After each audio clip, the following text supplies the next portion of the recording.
Trib Live High School Sports Network is the official video and audio streaming partner of the WPIAL. We broadcast over 2,000 sporting events each year and cover 17 sports in over 170 schools. At HSSN, you'll find the latest in high school sports news, live and archive broadcasts, scores, standings, and much more. Trib Live High School Sports Network, your high school sports leader. All season, every season.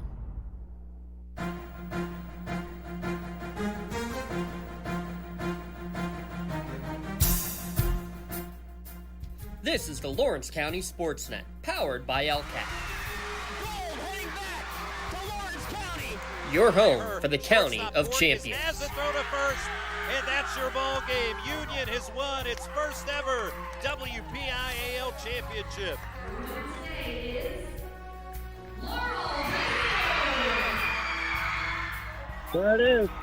Champions, the Static Lancers. Strike three. The Union Scotties, golden once again. One gold not enough. How about 2 district gold and 2 state gold for the Lady Lancers? The top local athletes and the top sports moments all featured here, live or archived at lcsportsnet.com. 9 seconds. Anderson into the corner. It's poised for three. Shot! He turns the Look to throw again, directing traffic, going for the quarterback in the end zone. Touchdown! Featuring over 100 broadcasts of county events in over a dozen sports. Your voice for Lawrence County sports. The gold ball headed home to Newcastle. This is the Lawrence County SportsNet.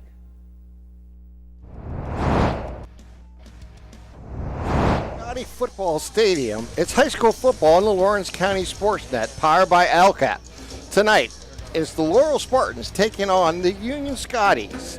Tonight's broadcast on the Lawrence County SportsNet and the Trib Live High School Sports Network is brought to you by Maley Chiropractic, keeping you in the game. Luxembourg, Garbutt, Kelly and George, keeping promises for over 80 years. The Red Zone, score big at the Red Zone. R. Cunningham Funeral Home, let our family help your family. Medor Boner Law, a community firm dedicated to protecting your possessions. Pontius Insurance, love the life you live, worry free. The Crane Room Grill, family-owned restaurant, brewery, and banquet center. The Penn, Ohio Bottled Water. Home and business bottled water delivery. The Joseph Marcus Place, Newcastle, family-owned. Doran Concrete, residential and commercial concrete contractors. Michael Kurtwood Jr. in Castle Realty. People you know, people you trust. D&R Lawn Care. Have your lawn done right. The Lawrence County Child and Youth Services. The Tri-County Principals Association. The Laurel Teachers Association, and the Union Area Education and Union Volunteer Fire Department, and by the Lawrence County Community Action Partnership. I'm Tim Continenza, along with James Dawson and a host of others we'll tell you all about as our broadcast continues here tonight, as we are in what I want to say, round 5 in week 4? Week 4, game 5. That's exactly right, Tim. And it's going to be a battle of wills today. You have Union coming in a 3-1 record. They've got a conference game under their belt. Laurel coming off a week where they didn't play. They didn't have the conference game. This is their bye week, and they literally took a bye week. No non-conference action or anything, so they have a week off leading up to today's game. So it's going to be very interesting to see how rested they are. Union got into the mercy rule last week, so expecting them to be pretty well rested and ready to go as well. It should be really an interesting matchup in this Big 7 matchup, as both teams coming in with winning records. 3-1 for the Union Scotties, 1-0 in the conference, while the Laurel Spartans getting their first conference action here tonight, coming in at 2-1.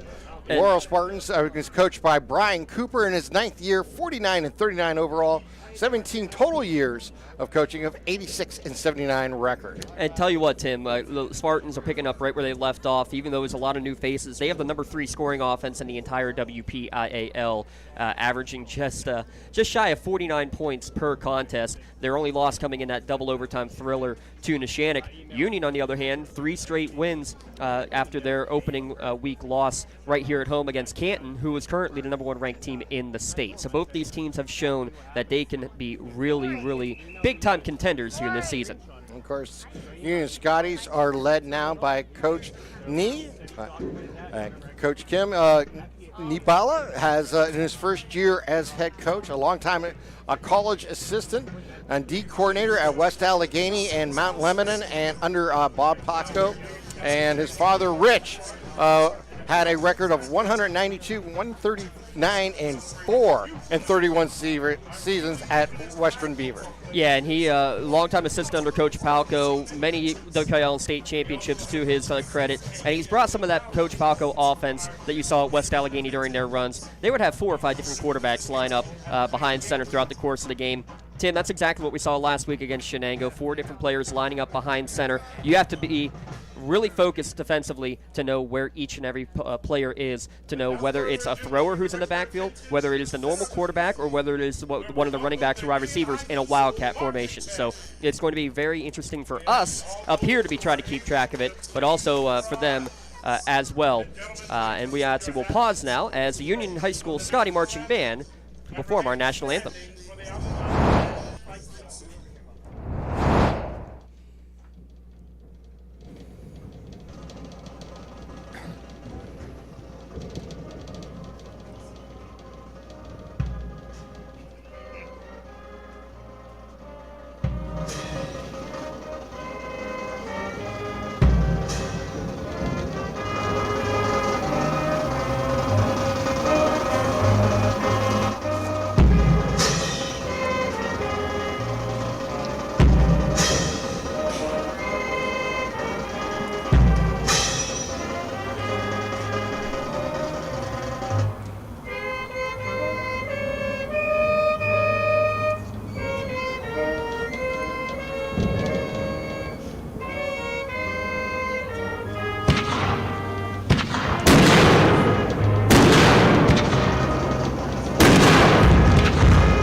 And that was the Union Marching Band with tonight's national anthem.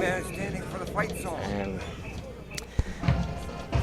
we are going to take our first time out here on the LCSportsNet.com, powered by LCAP. You're watching the Union Scotties and Laurel Spartans pregame show here on the Lawrence County SportsNet, powered by LCAP. Has your child's early education slowed down or even paused due to the pandemic? This is crucial time you can't get back. LCAP can keep your little learner on track for success. We have options for working and non-working parents with in-person childcare and age-appropriate virtual learning to keep them busy and engaged. Parents, don't hit pause on early learning. Lawrence County Community Action Partnership can jumpstart their future. Learn more at lcap.org. In need of a lawyer? Contact Medore Bonner Law, a boutique firm offering tailored legal services in over 120 years legal experience. County residents with strong family ties to the community, Jason Medore and Michael Bonner, established Medore Bonner Law to provide clients with legal expertise and personal attention. Guided by their professional staff, you can feel confident your rights will be protected. Call attorneys Jason Medore or Michael Bonner, or visit MedoreBonnerLaw.com for more information. For 20 years, Melee Chiropractic has treated athletes of all ages to help them get safely back to the top of their game. Melee Chiropractic has 3 full-time doctors in their office, and all 3 are former area athletes who have had to battle injuries throughout their careers. They want to help you get safely back on your feet, but more importantly, help stop the injuries before they happen. Prehab before you rehab. Attention all high school student athletes. During your sports season, a $25 visit to the Maley Chiropractic office includes an adjustment and/or all therapies necessary. From the athletes of tomorrow to the weekend warriors and everything in between. Let Maley Chiropractic keep you in the game. For more than 120 years, people have been relying upon Martindale Hubbell's AV preeminent rating to select their attorneys. If you're involved in a workers' compensation situation, you should do the same. LGKG has been AV rated for over 40 years. Welcome back here to the home of the Union Scotties as they get ready to take on the Laurel Spartans here tonight in WPIAL action. And this is the 49th meeting between these two schools. Laurel leads the all-time record with 32 wins, 15 losses, and 1 tied. Laurel 3-11 since 2000, playing just 23 of the last 27 matchups. Their first matchup coming in 1963. That was the tie at 13-13. And the last Union win came in 2017, a 20-7 victory for the Scotties. And the last meeting was in 2019, Laurel defeating Union 33-18. Yeah, Tim, when you look at this game and overall, it's been pretty much controlled by the Laurel Spartans. As you mentioned, only 4 wins for Union in the last 30-some years.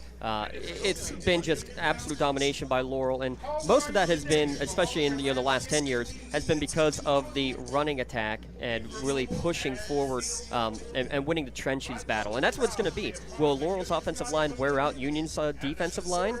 And on the other side, can Union use their playmakers to get to the perimeter, stretch the field horizontally to then allow some passes over the top on play action if they try to bring too many guys into the box? And, you got 2 players who were over 200 yards rushing a week ago, Tim. Well, 2 weeks ago for Laurel and Lynn Smith. You got to see that up close and personal. 200-plus yards, 4 touchdowns, and another a punt return touchdown in that game. And on the other side, Braylon Thomas, back-to-back 200-yard rushing games from the quarterback position. You're going to see a lot of star athletes out there on the field tonight. There's no question about it. I really love the idea of the matchup between Braylon Thomas at one quarterback and Chase Tinsman on the other side for Laurel. These two both have the ability to run, but 2 different games, 2 dynamic games that you're going to see here tonight. And what you get with Union is the opportunity to see multiple players in the quarterback position in a wildcat and other formations, you may want to call it, throughout tonight's ball game. Yeah, and I think more than anything, Tim, too, as we get going here on our Luxembourg, Garbutt, Kelly, and George pregame show, I think the thing that you have to be looking at more than anything else, we kind of alluded to it, if you're Laurel's defense, you got to play your game. You should, on paper, being able to get penetration.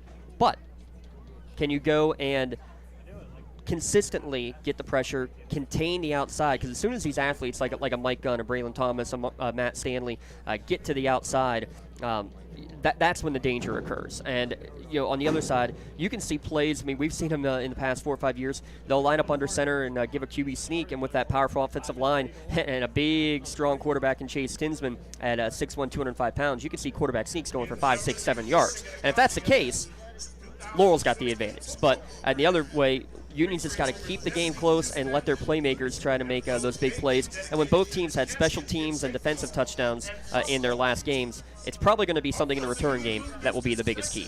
Yeah, I'm really looking forward to the matchup of Union's offense against this 34 defense from Laurel with the 3 down linemen and the 4 linebackers against kind of the spread offense that you're going to see. That when you say spread, people think throwing the ball over. They can, but they're going to run the ball. And that's really their bread and butter. They're going to try to get into spaces and take care of that way. While when you look at the Laurel's offense, you got Landon Smith. And we've seen him just put off some unbelievable runs this year and a heart and desire when he has the ball in his hands, probably bigger than anybody else on the field. Yeah, absolutely. And then, if things aren't going well, then you can bring in the number 2 guy, and Ben Hannon, who's a more downhill runner, move Landon to the slot where Colin Bartley lives. And, that's just, more athletes in different positions. And, we talk about Laurel having to look at Union and figure out and make sure everybody knows where they are on the field. Same thing. You got to know where Landon Smith and Colin Bartley are on the field at all times. times. Because Colin Bartley, I'll tell you what, has not been overly utilized this year. Only 11 touches on offense, but he's a guy who can take it to the house at any moment. You'll see him in the slot tonight. I expect a couple of jet sweeps, a couple of screens working his way, and then as soon as you start to pinch up on him, he'll go over the top, and Tinsman will try to throw it deep. And when you're looking at Union, when you're looking at some of their bigger targets here for Braylon Thomas, you're looking at Eli Booker, who has averaging over 100 yards per ball game. He has with 105, or excuse me, has 4 receptions for 42 yards, averaging just over 10 yards per reception, I should say. And then Dane Jonke also with 3 receptions at 41 yards, averaging almost 14 yards per reception, and with both of them getting into the end zone with the passing game. So that's going to be important to see how that develops here tonight here for Union. It will be, because Union on their offensive front, they're going to go the run game, but you've seen some nice arm from Braylon Thomas throwing the ball too. But same thing though. You put Caden Fisher back there, the number 2 quarterback. He's more the pure passer. We saw him throw a pass last week, loft one down the field about 35 yards in the air. So it all goes about knowing where everybody is on the field, pre-snap identification, because wherever the confusion shows up is when you're going to see a big play happen, probably because of a defensive miscue. Whoever can limit those mistakes, and that's just part of it, mental mistake, or even the big parts, Tim, of the penalties that we all talk about mistakes. Whoever can limit those is going to be the team that's going to come out on top today. All right, we're going to take another timeout here on our LGKG pregame show. We'll come back, get you ready for tonight's kickoff here from Union. You're watching LCSportsNet.com, powered by LCAP. This will be a station timeout. When it comes to protecting those you love, the businesses you've built, or the things you've earned, you need someone you can trust. Who better to protect your interests than a local insurance agent? Pontius Insurance is a team of local agents helping local residents in Lawrence County and surrounding areas, specializing in auto, home, business, and life insurance. Come see Dan Pontius, Jessica Weiland, Tracy Giddings, and the rest of the team at Pontius Insurance and receive the personalized service you deserve. At our Cunningham Funeral Home and Crematory, we are a proud 6th-generation, family-owned and operated funeral home located centrally in the Newcastle and Neshannock communities. Our large facility and experienced staff allows us to accommodate any family with personalized services. To learn more about our services and pre-planning, visit our website at www.cunninghamfh.com or follow us on Facebook. Allow our family to help your family. Ready for tonight's game with the Laurel Spartans and the Union Scotties. We do have a slight delay in action here today, and not uncommon mistake happened with the officials. Yeah, the game manager and high school principal Rob Nogue comes up to me about a half hour ago and says, so guess what, there are 2 officials in Reimersburg. And I just looked at him, I said, all right, this joke's getting old, Rob. He said, no, I'm serious. And for those who are unfamiliar with this joke, why don't you get a little bit more information for them? I mean, this has happened probably, we did the math, about 6 times in the last 3 years now. Union area is where we are. Union area with a Newcastle zip code, Newcastle mailing address. And then there's Union, used to be Union City High School. It's now just Union High School. If you try to put Union into GPS, you got about a 50-50 chance of whether you're going to get to Union area here in Newcastle or Union Reimersburg, which is where 2 of our 6 officials ended up with tonight. And the report was they were going to initially start the game with 5 if they needed to, and then they found out actually there's 2 who are going there. And we can put blame on the officials and on the bus drivers and all this, because this has happened in playoff games where a team would go to the wrong place. This has happened where section games where a team hasn't gotten into the correct union until almost 8:30, 9 o'clock at night. The long and short of it, though, is when they were hosting a playoff game last year. I believe it was Coach Nogue's girls basketball team last year, where the 2 of the officials had on their ticket telling them where to go had the wrong address. One. So you can't even blame the officials on some of that either, Tim. So it's incredible that it has happened yet again, 6 times at least in the last 3 years. And I do remember Coach Stanley now sitting next to us during one of their playoff games. He was sitting watching all the games on the Trib Live High School Sports Network while he was waiting for Imani Christian to show up for that game. So we make the most of it. We have a little laugh about it, but unbelievable. Here we go again.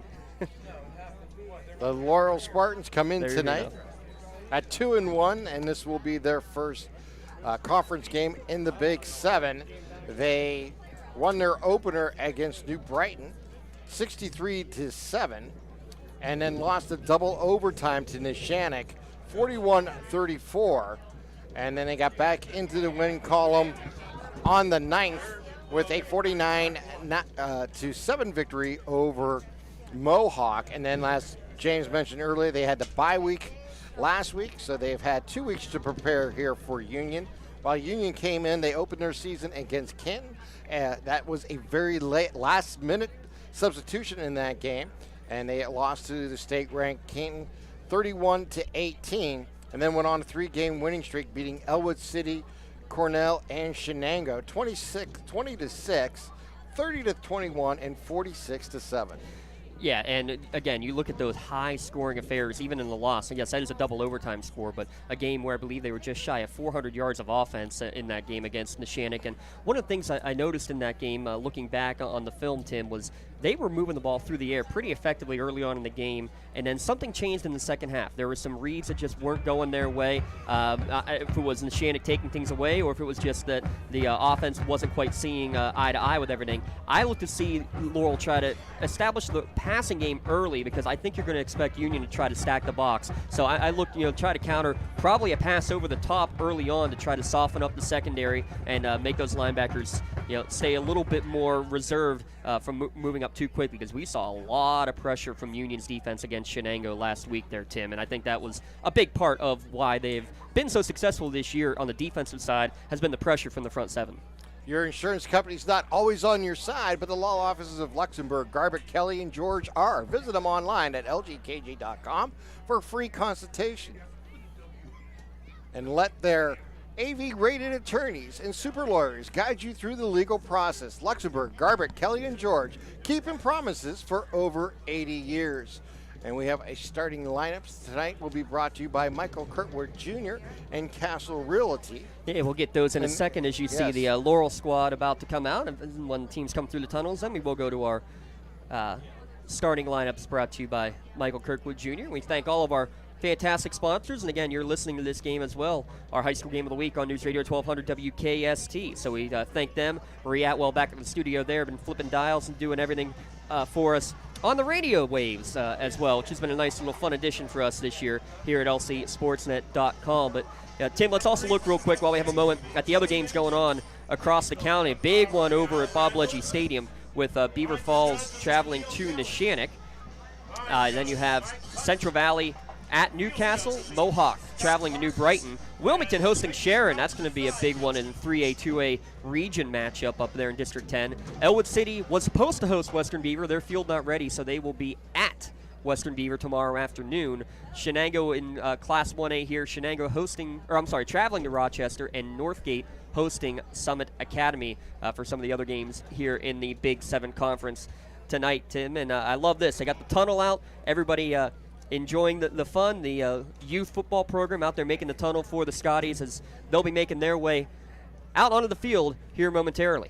And we have 4 officials on the field. I believe they said all 6 are here. Oh, excellent. So we're not that far away from tonight's kickoff. And the Trib Live High School football rankings in Class A has Bishop Caven at 3-1 at number 1, Olish at 2, Clarion at 3, Lynchburg at 4, and Southside undefeated at 5. Yeah, and Southside, really it's going to be in this section, in this conference, Tim. Southside at 4-0. They're right now the team to beat, but I think the winner of this one is going to be right up there with them with a 2-0 if Union wins, 1-0 if Laurel wins. And for looking at Laurel, this is a tough start to the conference play. You got Union next week, then you host Rochester a week from today. And so these two teams, Southside and Rochester, likely going to be your top 4, but you want to be obviously conference champion, but you want to be at least top 2 to be getting the maximum seeding as possible. And again, this is a Laurel team that was 13-0 last year before their only defeat in the WPIAL quarterfinals in Class 2A. Right, So yes. they're a team that is flying under the radar for real. And then you look at Union, the exact same thing, a team that's flying under the radar because, Union, always the numbers battle. It's always been that way. But now, you get you get a new coach, you get a little bit of excitement in the area. The seats are getting packed here in a hurry, and you have a team that has 29, 30 players on the roster. And, God, I can't remember the last time we said in Week 4, both these squads healthy. Very impressive, and we're going to have a lot of fun as Union makes their way out onto the field for tonight's contest. It should be. Looking at first Union coming in, they're averaging 28.5 points per ball game, giving up only 16.3, while Laurel is averaging 48.7 points per ball game and giving up only 18.3. So it's a high-power offense versus 2 good quality defenses. Yeah, 2 very quality defenses, but the question again is, I think, who's going to hit that home run punch early? Because whoever can make those adjustments in the early going, maybe throw an early haymaker to try to really set the tone of the game, will be a big part of it. And with that, captains are going to meet at midfield. Let's take a look at today's starting lineups. We'll start with the Union offense. Union offense under Coach Kim Ninabala. You'll see on the outside, Elijah Booker, Jamel Mitchell, one of the 5 linemen. He was lineman of the week a couple of weeks ago. Jordan Brown, Mason Benedict, Robert McCurdy, and Mike Thomas filling out the line from left to right. Maddox Thompson, the other wide receiver, Caden Fisher at tight end. You'll see him at quarterback a little bit. You'll see Braylon Thomas at quarterback with Mike Gunn and Mark Stanley in the backfield. The Laurel defense to counter on the defensive line. We'll start with George Michaels, Karsten Allward, and Colton Hill. Ryan DiMuccio will also be on the defensive line. Laban Barker, Aiden Collins, Brady Cooper, the inside backers. Carter Haney will be the other outside backer with Barker. And in the secondary, Braden Lewis, the junior, the only junior in the defensive starting lineup, with seniors Landon Smith and Colin Bartley in the secondary. We flip the script. Let's take a look at the Laurel offense. They'll start Carter Haney at wide receiver. He's been a huge performer, player of the game last game. Colton Hill will be the left tackle. Aiden Collins, George Michael, Ryan DiMuccio, and Keegan O'Brien also on the offensive line. Brady Cooper, the tight end. Lucas Davis, the other wide receiver. Colin Bartley, the slot. And in the backfield, you'll see Landon Smith mostly, little Ben Hannon, and Chase Tinsman, the senior quarterback. Countering them defensively for Union up front will be the 3 down linemen of Jamel Mitchell, Mark Stanley, and Antonio Perez. Caden Fisher, one of the outside backers. Brennan Porter, Marcus Gunn, the inside backers. Maddox Thompson, the other outside back. And in the secondary, Jane Jonke, as well as Grayson Blakely, and fellow junior Mike Gunn, and senior Elijah Booker, who had a kick return for a touchdown a week ago. There's your starting lineups. Your starting lineups brought to you by Michael Kirby Jr. and Castle Realty. Check out his listings or list your home at castle-realty.com. All right, we're just a few moments away here from tonight's start of the game. Laurel will get the ball first as Union will kick right to left on your devices here tonight. And if you're listening on the radio on WKSD, glad to have you aboard here on lcsportsnet.com. Powered by LCAP, as we are just moments away here from tonight's kickoff, as Laurel will send, looks like 3 deep to return. And they'll stand around the 15-yard line for this kickoff.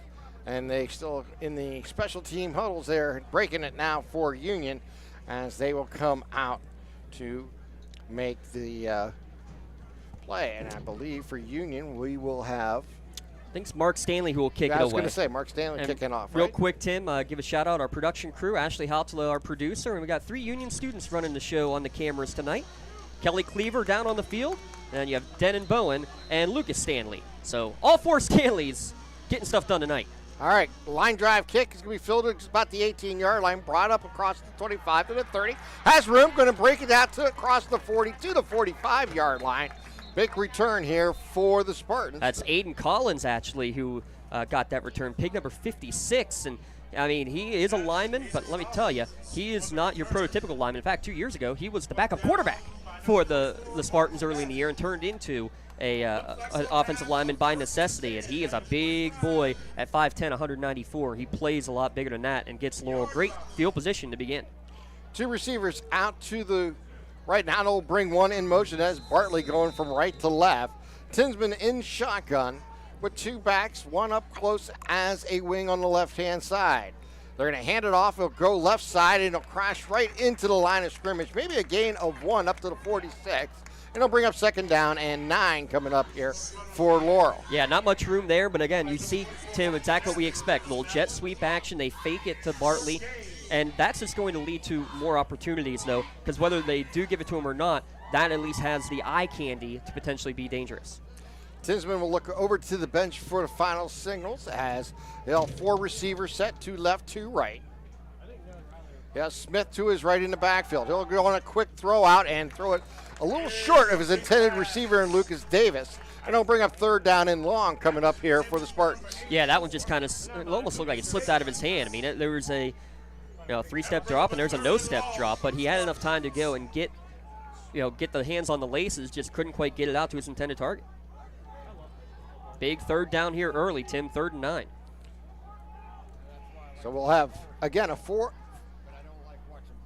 This time it's going to be a 3-receiver set. On to the right-hand side, 1 receiver to the left. Back to passes Tinsman. They're going to try a screen to Davis again, and he's wrapped up and brought down by Elijah Booker right at the line of scrimmage. Maybe a loss of 1, and he'll bring up 4th down and 10 coming up here for the Spartans. Yeah, Elijah Booker able to just blow that play up. He got past the block of Colin Bartley, got right in there, and once Booker got his arms on the receiver, he wasn't letting go. And how about this? Elijah Booker had the kick return for a touchdown last week. This is his first year playing varsity football. How about that, Tim? Mike Gunn back deep to return here for Union. And Zane Tinsman will do the punting away. He's also the quarterback for Laurel. We've seen him fake one earlier this year. Here's the punt. Gets the kick, a nice high spiraling kick. As going to fair catch will be called at the 10-yard line. What a kick indeed. That's a 45-yard punt with no return, and I don't think Gunny back there, I think he thought people were coming a little bit closer to him. As soon as he caught the ball, he looked and was like, oh, darn, I should have run with it. But he did the important thing. He caught the ball first, Tim, and that's all you can ask for. But it'll be tough field position for the Scotties starting at the 10. So Braylon Thomas will bring the Scotties to the line of scrimmage out of the huddle. They'll have Mike Gunn and Mark Stanley in the backfield, and Matt Stanley will be one of the receivers along with Thompson, Booker, Junkie, and Fisher at tight end as we get ready here. So Braylon Thomas, the 6'2", 180 junior, will take the snap in shotgun. They'll bring a couple in motion, and we're going to have a flag before the first play. Yeah, as the two players came in motion there, Tim, a little bit of jitters from the running back, Mike Gunn. So needs to get that fair catch out of his head, get that little jitter there out of his head as well. But that's your first penalty, a false start, because the running back moved while motion was happening. Well, I'll move the ball back to the 5, so it'll be 1st down and 15 to start this drive here for the Scotties. That'll be 1st and 15 from the 5-yard line. They'll put 2 receivers out to the right, a wing to the left. They'll bring the wing in motion. That is Stanley. Here's the snap, and it's going to be a keeper there by Thomas. Turns the corner, has room up to the 10, to the 15, and is knocked out of bounds on the far side. A nice pickup there by Braylon Thomas on the keeper. Yeah, it looked like there may have been a chance to cut up field, but he saw a big block on that far side, an early nominee for your Dorn Construction Foundation block there by one of the wide receivers, and he stayed with it. Couldn't quite get to the corner. Good job by the defenders to really stretch out the play. It ends up being a gain of 10 out to the 15-yard line, though, so a good job to really get those yards back. 2nd down and 5 coming up here for Union. 2 receivers out to the right, a wing to the left.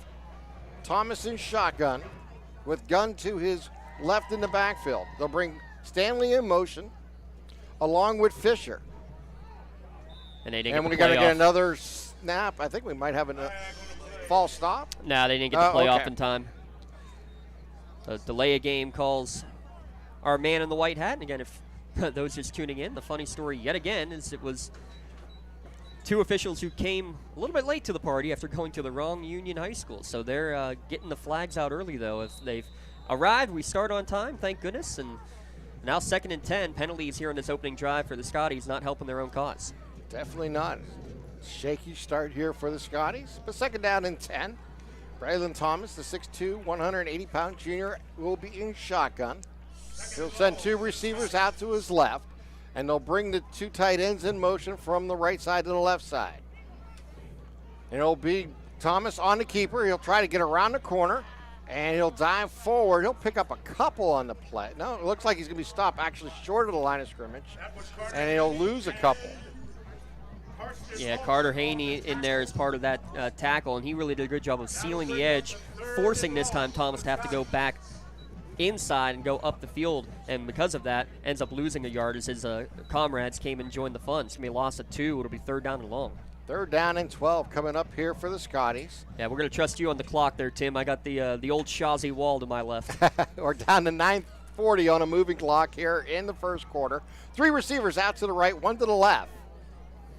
Thomas in shotgun. He'll move Stanley over to the wing on the right-hand side, and we're going to have another false start, it looks like. Nope, this time Laurel lined up in the neutral zone. Ah. Well, there's 5 yards back. That's our 3rd penalty, and we haven't even played 3rd down yet in this series. Yeah, no, we haven't. And, yeah, well, a delay a game, a false start, now on offsides, and that makes a huge difference. I mean, 3rd and 12, not very good. 3rd and 7, also not great, but a lot more manageable, exactly. A lot more plays you can have in your arsenal for a 3rd and 7. It's amazing how just a couple of yards like that can make a huge difference. Stanley to the right of Thomas in the backfield. He'll move over to the wing on the right-hand side. Here's the snap, and it's going to be Thomas on the keeper. He's going to get to the edge, turn it up. He's going to get close to the sticks, but he might be just shy of that 1st down. Gets out to about the 20, needed to reach about the 22. I believe it was 3 again, Carter Haney, who made a tackle and somehow it looks like kept him just short. And I mean just, you got to get right to the 20-yard line for a 1st down, and they're about the 19 3/4 yard line. So interesting scenario. If you're Union, do you go for it on your own? It looks like they are. It looks like that's the plan. Let's see if they try to draw them off sides or if they actually run the play. They do have a big quarterback in Thomas who can run the sneak, and he does. And he goes forward, and I think he has enough for that 1st down, and he does. Yeah, he didn't need much, but he was able to get just enough as he was under center, and give some credit to the big guys behind him. I believe you had both Mark Stanley and Caden Fisher kind of being the little bush push help, and really it's just, hey, take the snap, fall forward, keep the legs driving just long enough to get across that 20-yard line. So gutsy call early here, Tim, on the first drive inside your own 20, but Union succeeds. We're down to 8 minutes here on the moving clock in the first quarter. Again, Thomas is shotgun as they run the spread. And it will actually check that. That is Stanley with the ball. Matt Stanley on the carry, and a flag thrown almost immediately at the line in the area of holding. So just like that, Union will go back inside their own 10-yard line. As there it is, Tim, we'll try to keep track of who's taking all these direct snaps, but Matt Stanley on the ear now. That was his 24th carry of the season. They'll go for nod, as it'll now be the 3rd penalty of the drive, holding this time.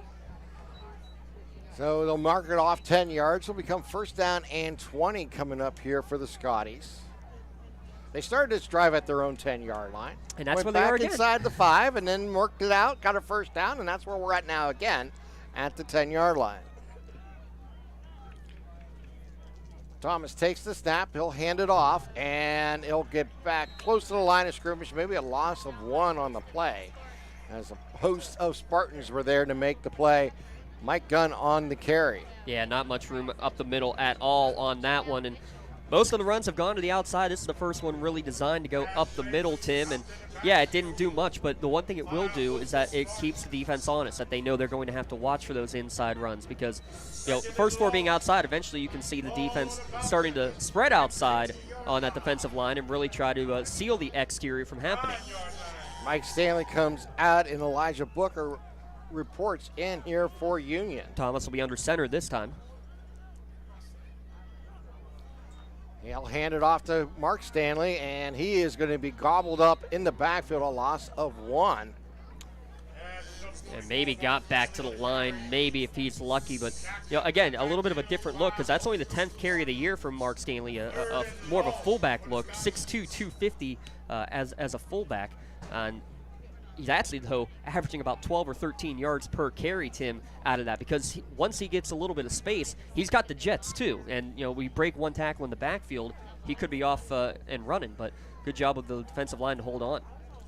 So 3rd down and long. 3rd down and 22 coming up here for the Scotties. Well, they put it in the air for the first time, 5 wide receiver set. Back to pass is Thomas. He's looking down the middle. He's in trouble. He's going to roll out to his right. He's looking downfield. He still has the ball. He'll fire on the move. He'll throw it to the sideline. Did it in play? Yeah, it looks like I believe he caught it. Yes, at the 25-yard line. Making that catch was Mike Gunn.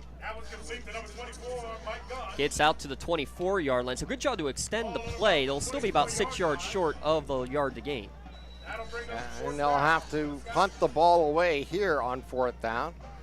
Don't expect a second 4th down gamble here, James. No, not on 4th and 6, 4th and 7 here.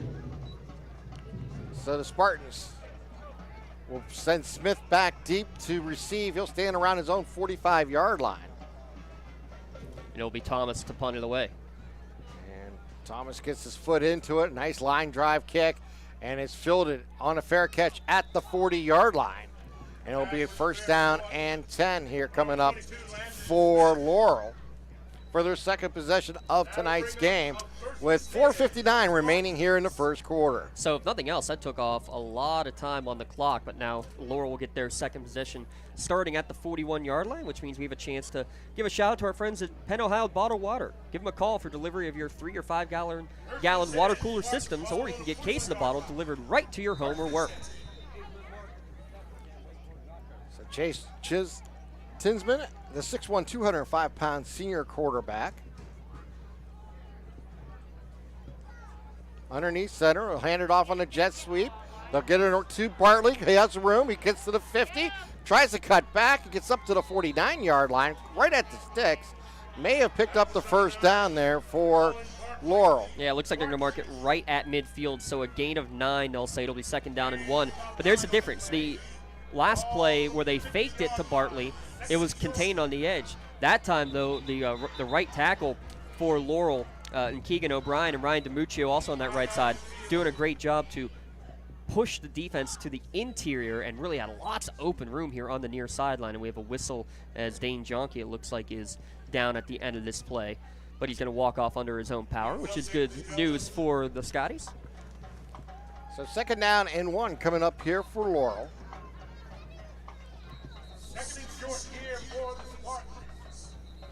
See what Coach Cooper has in mind here on a 2nd down and short. Give you a quick look at our out-of-town scoreboard, brought to you by our friends at the Crane Room. Make sure you stop by for specials every night. Early lead for Central Valley over Newcastle, 7-0. So 2 receivers out to the left, 1 to the right as they move left to right on your devices if you're listening to this on WKST. Wing on the left-hand side. Tinsman takes the snap. He's going to keep. He goes right up the gut, and he's going to pick up the 1st down as he crosses the 49-yard line.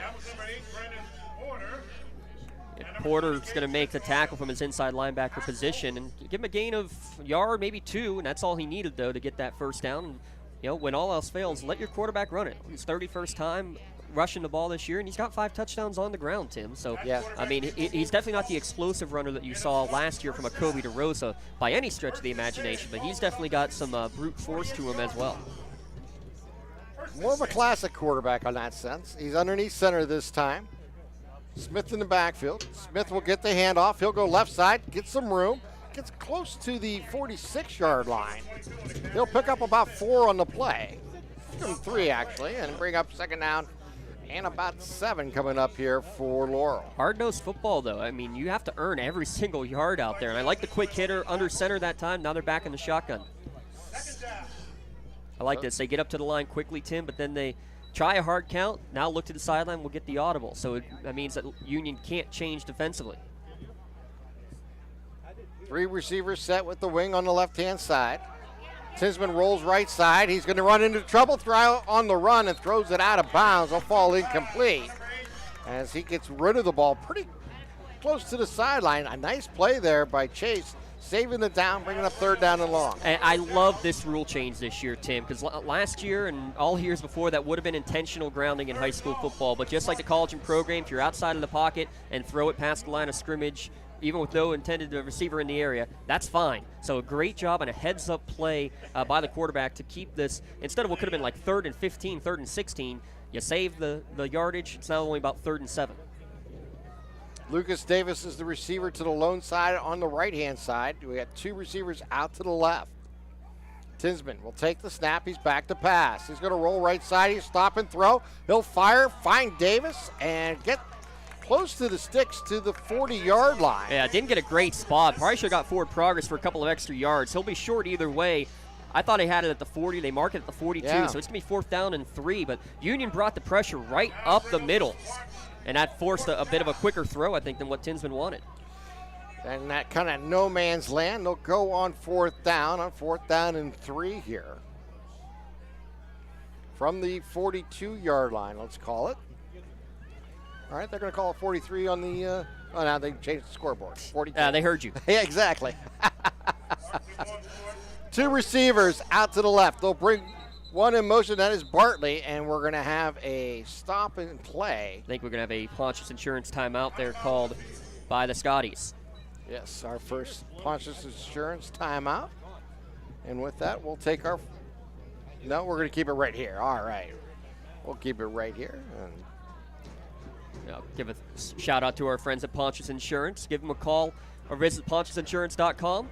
Dan Pontius, Jessica Weiland, Tracy Giddings. The best rates and customer service, you get it by calling a local agent at Pontius Insurance. So here we got, Tim, 4th down, 3 to go from the 42-yard line. Only the 3rd overall possession of the game for either team, but down to, 2 minutes remaining just about here in this opening quarter.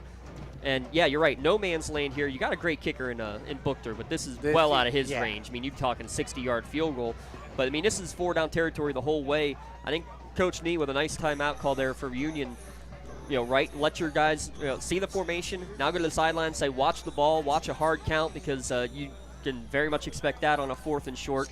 Get yourself set up for this 4th down play. Well, Lucas Davis has been a favorite receiver so far.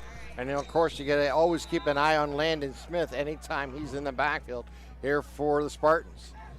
Tisman underneath center will take the snap. Now he'll stop off.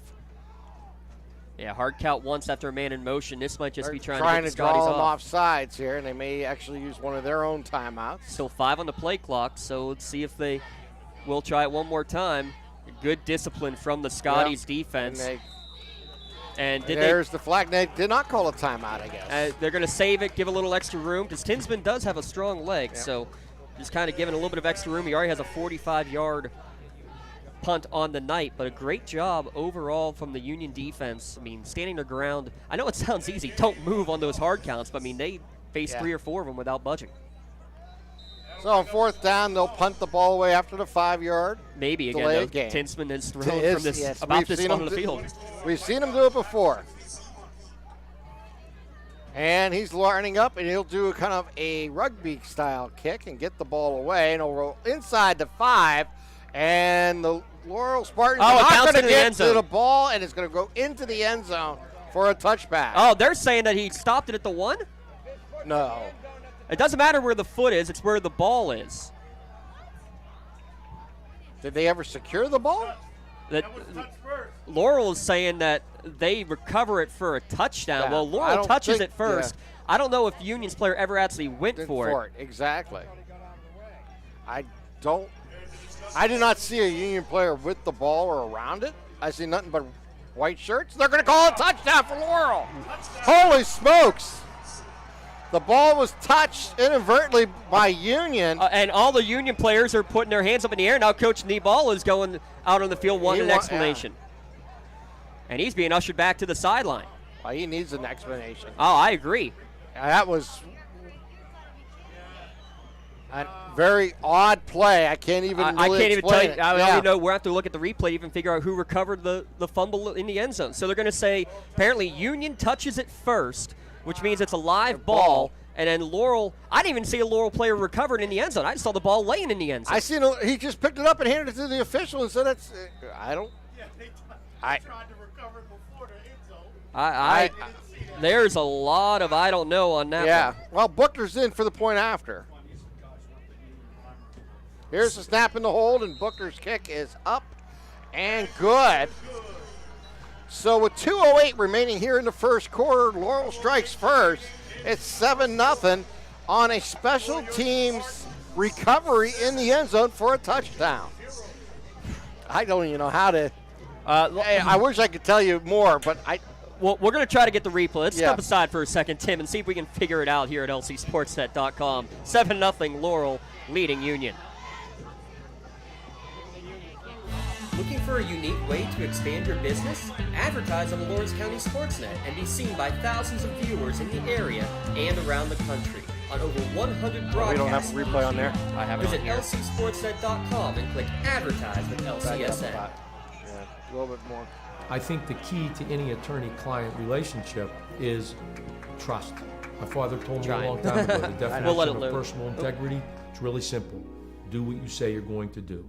At LGKG, we've been doing that for over 80 years. 7-0 Laurel with the lead on the special teams recovery in the end zone on a muff punt for a touchdown. And we will go from there. We'll try to get you more information. We're going to try to get a replay on that where we can see exactly what happened. But in the meantime, Zane Buchner is going to line up the kickoff at the 40-yard line and kick off left to right on your radio dial if you're listening on WKST. And if you're joining us on all our platforms, glad to have you aboard here on LC SportsNet, powered by LCAP. And here's Buchner's kick. And it's going to be deep and fielded at the 10-yard line. They'll bring it up to the 20, to the 25. He's going to work it outside. He gets down to the 40 as Elijah Booker returns it 30 yards out to the 40-yard line.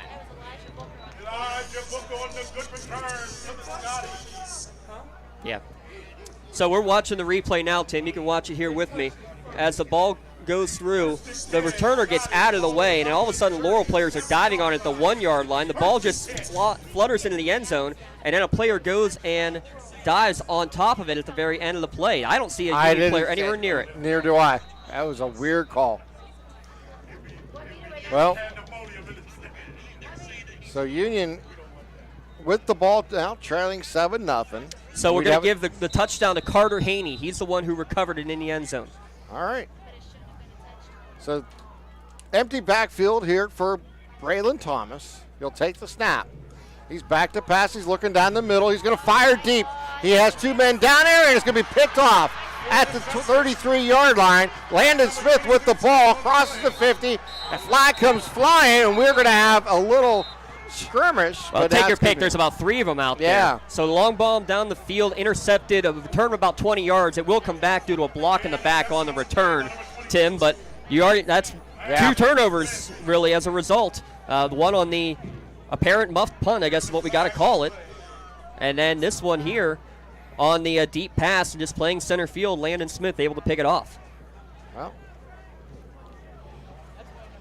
there's the block below the waist call against Laurel on the return. They'll take the ball back to the 40-yard line. It'll be first down and 10 for Laurel there. So the field position game has definitely worked in Laurel's favor, I'll tell you what, Tim. Yeah, it really has. We're down to 1:47 remaining here in the first quarter. And Chase Tisman will be in shotgun with 3 receivers set. Wing to his left and Landon behind him in the eye.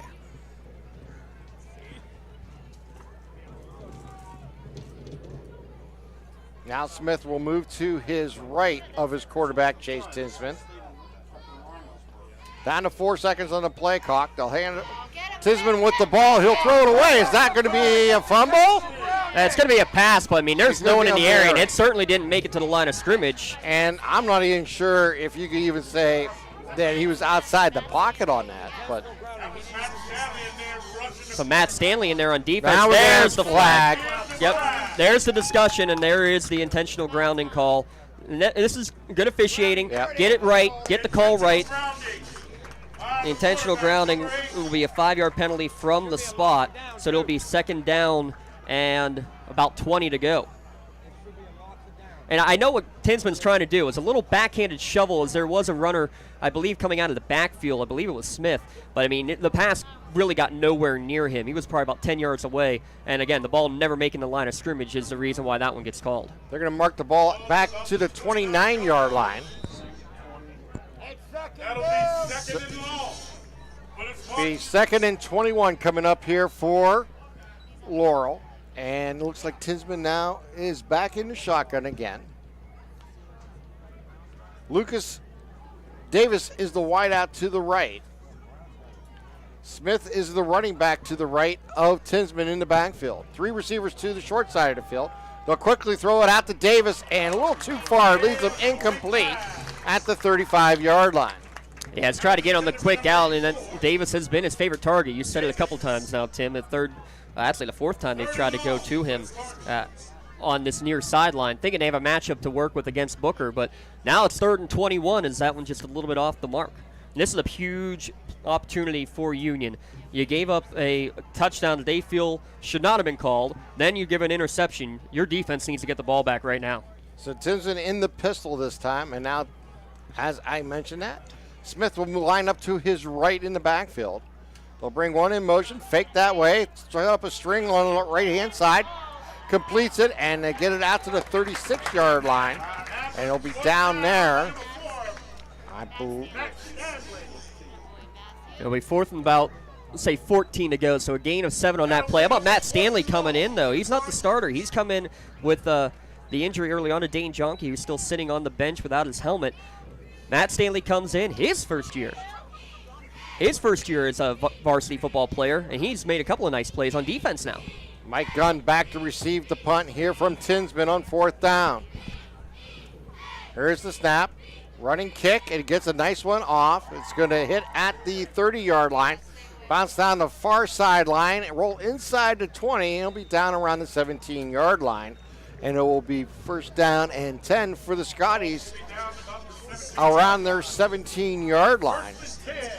With 44 seconds remaining in this opening quarter. So right now, just not a whole lot going on offensively for either team. The only score coming on what we're going to have to call a muff punt inside the 5-yard line, where it looked like a Laurel player was touching the ball trying to down it, and then it was claimed that it was a Union player who had touched it, and Laurel's Carter Haney recovered it in the end zone.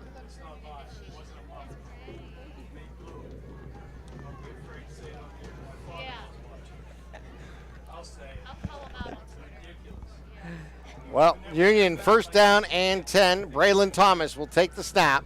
He'll keep it and he'll roll out. Tries to get to the edge, turns the corner, gets to the 20, stays on his feet, gets close to the 25, he gets knocked out of bounds right on the line, on the sideline. Yeah, good gain though, and the patience in that run, Tim, is what's most impressive, because there wasn't a lot there. He gives a little hesitation back inside and allowed the block to really set up from his wide receiver. And that was what was allowed maybe an extra 5-6 yards on the play, and this will be a 2nd down and about 2 to go. And we're going to have an official's timeout with the ball at the 25-yard line. We have a player's down, and I believe it is a Spartan from this angle. I could not identify the player who's down. So there's 36 seconds remaining here in the quarter. 7-0 lead here for Laurel.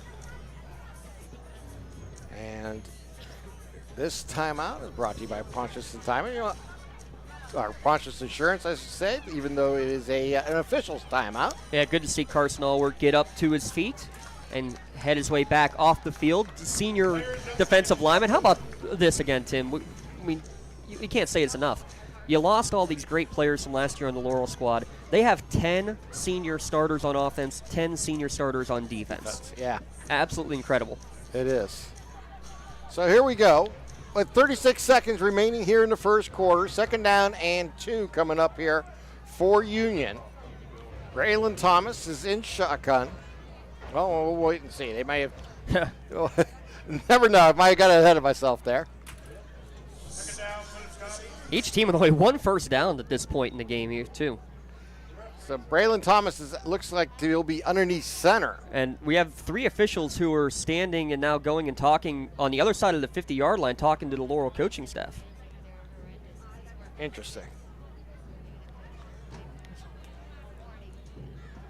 While we have a moment, yes. Let's give a shout-out. Pontius Insurance with the extra point from Zane Buchter after that first touchdown. Our Cunningham Funeral Home extra point, specializing in funeral and cremation services. Visit them online, check them out on Facebook, and see how you can be prepared with pre-planning services. All right. Well, after that discussion, the officials come back to the line of scrimmage. And it's 2nd down and 2 with 36 seconds remaining here in the quarter. Mark Stanley in the backfield. Hand off to Stanley. Stanley's going to hit the line of scrimmage and be brought down maybe for a short gain. Give him a gain of 1 maybe. That'll be the last play of the third quarter. So it'll be 3rd down and a short 2 when Union comes back, unless they hurry up to the line. But I think they'll take this to the other side of the field. A unique first quarter, Tim. Both teams with only 1 offensive first down, a special teams touchdown, and a controversial one to say the very least. A 7-0 lead for Laurel after 1. It has been a unique start of tonight's ball game. 7-0 Laurel leads Union. You're watching LCSportsNet.com, powered by LCAP. Contractors, the Department of Healthy Homes needs you. From small to large residential projects, you can help families live safer and healthier with the quality work you do. It's rewarding in more ways than one. Call LCAP's Department of Healthy Homes today. I think the key to any attorney-client relationship is trust. My father told me a long time ago, the definition of personal integrity is really simple. Do what you say you're going to do. At LGKG, we've been doing that for over 80 years. When the high school season heats up, make sure you have the best gear to support your school.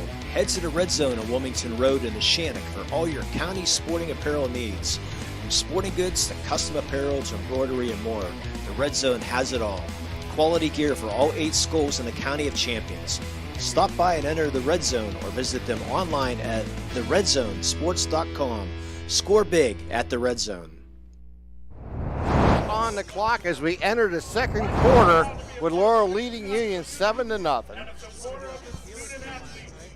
Union on a 3rd down and 1 as they'll now go left to right on your devices here tonight. As we enter the second quarter, they'll send 2 receivers out to the right, 1 to the left, and Thomas will be underneath center. Gunn in the backfield. And they're going to hand it off, and it's going to be that is Stanley, and Stanley's going to get caught in the backfield as the blitz from Laurel came in and controlled the line of scrimmage. There's going to be a loss of about 4 on the play. Yeah, that was just absolutely blown up by the interior linemen, Allward and Hill, the middle, George Michaels, DiMuccio in there as well to help make that stop, and it is nice to see Allward, after which he was shaken up, back out there on the field. Now the Scotties will have to boot it away. Thomas to punt the ball away. He'll stand inside his 10 down around the 5-yard line. Landon Smith standing around the 45 to return this kick here for the Spartans. Big snap, and it's going to be a fake. Here comes Thomas up the middle. He picks up the first down and more to the 40, to the 45, and down to the 48-yard line. Well, how about that? Braylon Thomas, he's the quarterback. He's also the punter. Seen the defense get parted up the middle and took it right up the gut and got the first down. Yeah, try to get an instant replay on that, but that's exactly what he can do, and that's what we're told is that is a read from him, that they give Thomas, the quarterback, the punter, a chance to make that decision on his own, and he made the right decision there, to say the very least, out to the 47-yard line. So 1st down and 10 here for Union. Braylon Thomas will be in shotgun with 3 receivers to his right, 1 to his left. Gunn will go to the wing on the left-hand side. Here's the snap, and it'll be Thomas again. Thomas up the middle. Thomas down to the 45-yard line. Nice pickup, about 7, maybe 8 on the play here for the Scotties. Haney, another tackle on defense. And it looks like Thomas will come out for a breather, and Matt Stanley will be the quarterback this time. It's only the second time someone other than Braylon Thomas has been behind center, but right now, Braylon Thomas, 7 carries, 57 yards, and I like this. Give your guy a little bit of a breather and see what your fellow senior out there can do. So Stanley at quarterback. And we're going to have movement up front, I believe. Yeah, yes. 3 receivers on the right. I think it was Maddox Thompson, who may have flinched a little bit early. So that'll cost them 5, and they'll put the ball back at the 50-yard line. 2nd and 3 becomes 2nd and 8. Yeah, right in the middle of that Scotty U there at midfield. So Braylon Thomas will re-enter the game at quarterback this time for Union on 2nd down and along 8. It'll look like it'll be Mark Stanley in the backfield with him. Actually, 2 men in the backfield, kind of a double wing on the right-hand side, and Thomas will follow that way. Thomas around the corner to the 45, stretches out to the 40 as he picks up the 1st down here for the Scotties. Yeah, nice formation because basically it's almost like 2 fullbacks just right behind the guards. It was Caden Fisher and Mark Stanley there, and it's just an old, almost like a wing T setup there, Tim, really. It's exactly or single, what it is. single wing, not wing T, and he takes it for a 9-yard gain. He's been the spark of this offense so far for Union. Well, 1st down and 10, ball at the 40-yard line of Laurel. 7th play of the drive here coming up. Thompson and Booker are the receivers out to the left. This time Stanley will get the shotgun snap with that same formation. And it'll be Stanley taking it up the gut, and he's going to get right back to the line of scrimmage for a minimal gain. And he'll bring up 2nd down and long coming up here for Union. And it's good to see. I think Dane Jonke has entered the ball game at a wideout on the last play, too. That's good. He was out for a bit after taking a hit defensively, now back in his offensive position. And told Matt Stanley as he comes back off the field, that's getting reps as a starting defensive linebacker. Didn't just come in due to injury. So nice to see that as well for a senior who hasn't played football until this season. Maddox Thompson is the receiver out to the left. Stanley comes in motion from right to left on the wing side. And it will be Thomas on a keeper. Cuts back up the middle. Gets to the 35 and down close to the sticks. Just shy of the 1st down. He gets to the 32-yard line. Yeah, and that's against the flow of the play there, really, Tim, because that was all designed to go left. It was well read defensively, so he just cut back immediately as all the defense kind of over-pursued, and instead of running into basically a wall of white, he cuts it back upfield, and it's going to make this 3rd and manageable. Call it 3rd and 3. 3rd down and 3 coming up here for the Scotties, and their deepest penetration of Laurel's territory so far tonight. Braylon Thomas will take the snap as Stanley comes in motion from right to left. He looks down the middle. He's going to fire right side. Has a man open. Complete as he gets it out to Fisher. And Fisher is down inside the 20 to the 16-yard line. Great play there. And just, again, when the defense has to come up to guard the run, you can just go that little pop pass really over the top. 16 from the 33. So let's call that a gain of 16 yards? Yes, sounds about right. And with that, Scotties are in the red zone. Make sure you check out the red zone. Visit them online, theredzonesports.com. Union looking to score big here in the red zone. Dane Jonke's the receiver out to the left. Braylon Thomas in an empty backfield as they'll send 2 wings moving from the right side to the left side. Thomas will go up the middle, has room inside the 10 as he gets tackled down close to the 5-yard line. And it was just a parting of the seas there in the middle. All of a sudden, it looked like a linebacker coming through the A-gap, kind of just lost his footing, and it was a patient run at first for Thomas, and then he saw the opening, it's like, oh, here I go. It'll be 1st and goal coming up here for the Scotties. 11th play of the drive coming now, Tim. 4 first downs on this drive, and Thomas off the field. It's going to be Mike Gunn in the Wildcat.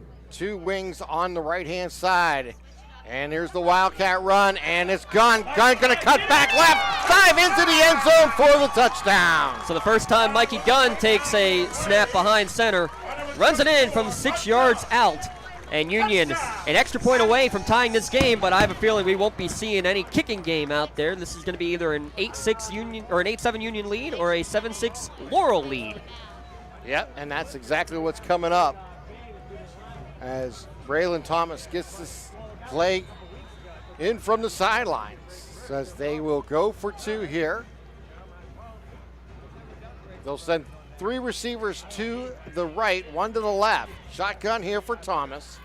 And Stanley will move to the right side on the wing. He'll look that side. He's going to be flushed out. Now he's going to move back to his right side. He's going to run with it, hit to the corner, and into the end zone for the 2-pointer. Goes Braylon Thomas to give Union the lead, 8-7. Oh, man, that was just danger from the beginning. A blindside blitz. He somehow has eyes in the back of his head. Tim avoids the rush, and then it's just a race to the pylon, and Braylon Thomas is going to win that just about every time. Union takes the lead by 1. You're watching LCSportsNet.com, powered by LCAP. Looking to buy, sell, or rent in Lawrence County? Get Realtor Michael Kirkwood Jr. in your starting lineup today. Michael Kirkwood Jr. of Castle Realty caters to buyers, sellers, and renters of Lawrence County and the surrounding areas. Call Michael Kirkwood Jr. at 724-301-1482 today. Check out his current listings or list your home at castle-realty.com. People you know, people you trust.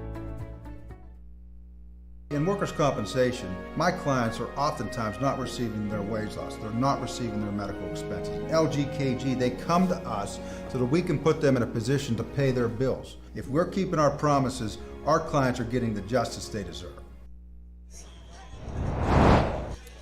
8-7, Union takes the lead with 6:13 remaining here in the first half.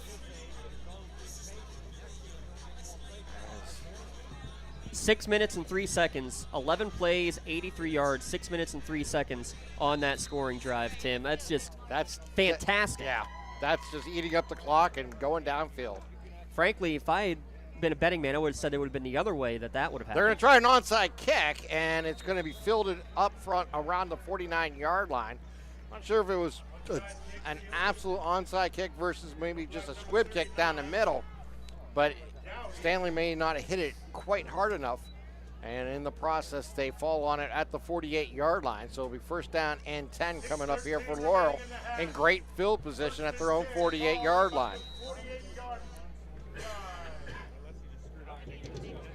Carter Haney is the receiver. He is out to the right. In the slot is Colin Bartley.